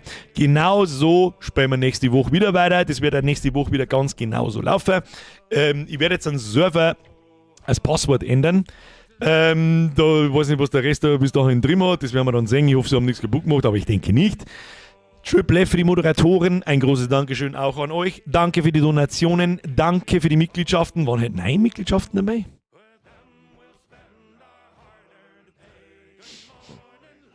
Der Zangles-App ist nicht so ganz neu, aber fast. Merci. Danke für die Resubs, danke für die Donations, danke fürs Zuschauen. Wir sehen uns am Mittwoch, da spielen wir Resident Evil 1 fertig. Und ich glaube, dass wir am Mittwoch relativ früh fertig werden, wobei am Schluss nicht mehr recht viel weiß. Schauen wir mal, dann unterhalten wir uns, was wir nächste Woche tun. Also auf alle Fälle Montag Windrose, aber für Mittwoch brauchen wir dann irgendwas. Schauen wir mal. Und das, was der Mortal schreibt, ein Herzteil für alle, die gerade in irgendeiner Form eine schwere Zeit vor sich haben. Ich hoffe, Sie hatten Spaß. Wir sehen uns am Mittwoch. Ich komme jetzt dann auch noch schnell ins Discord und mache den Thread für Eve. Schauen wir mal, wer sich da so drin rumwuselt. Vielleicht kriegen wir doch ein paar Leute rein. Und dann schauen wir, was passiert. Meine Damen und Herren, es war mir ein Fest. Bis zum nächsten Mal. Ich tröte jetzt nicht mehr, weil sonst kriege ich wirklich Stress. Ja, okay, ganz leise. Habe. Ja, das war okay, glaube ich. Das war okay. Jetzt schleicht euch bis Mittwoch 20 Uhr. Merci euch. Habe.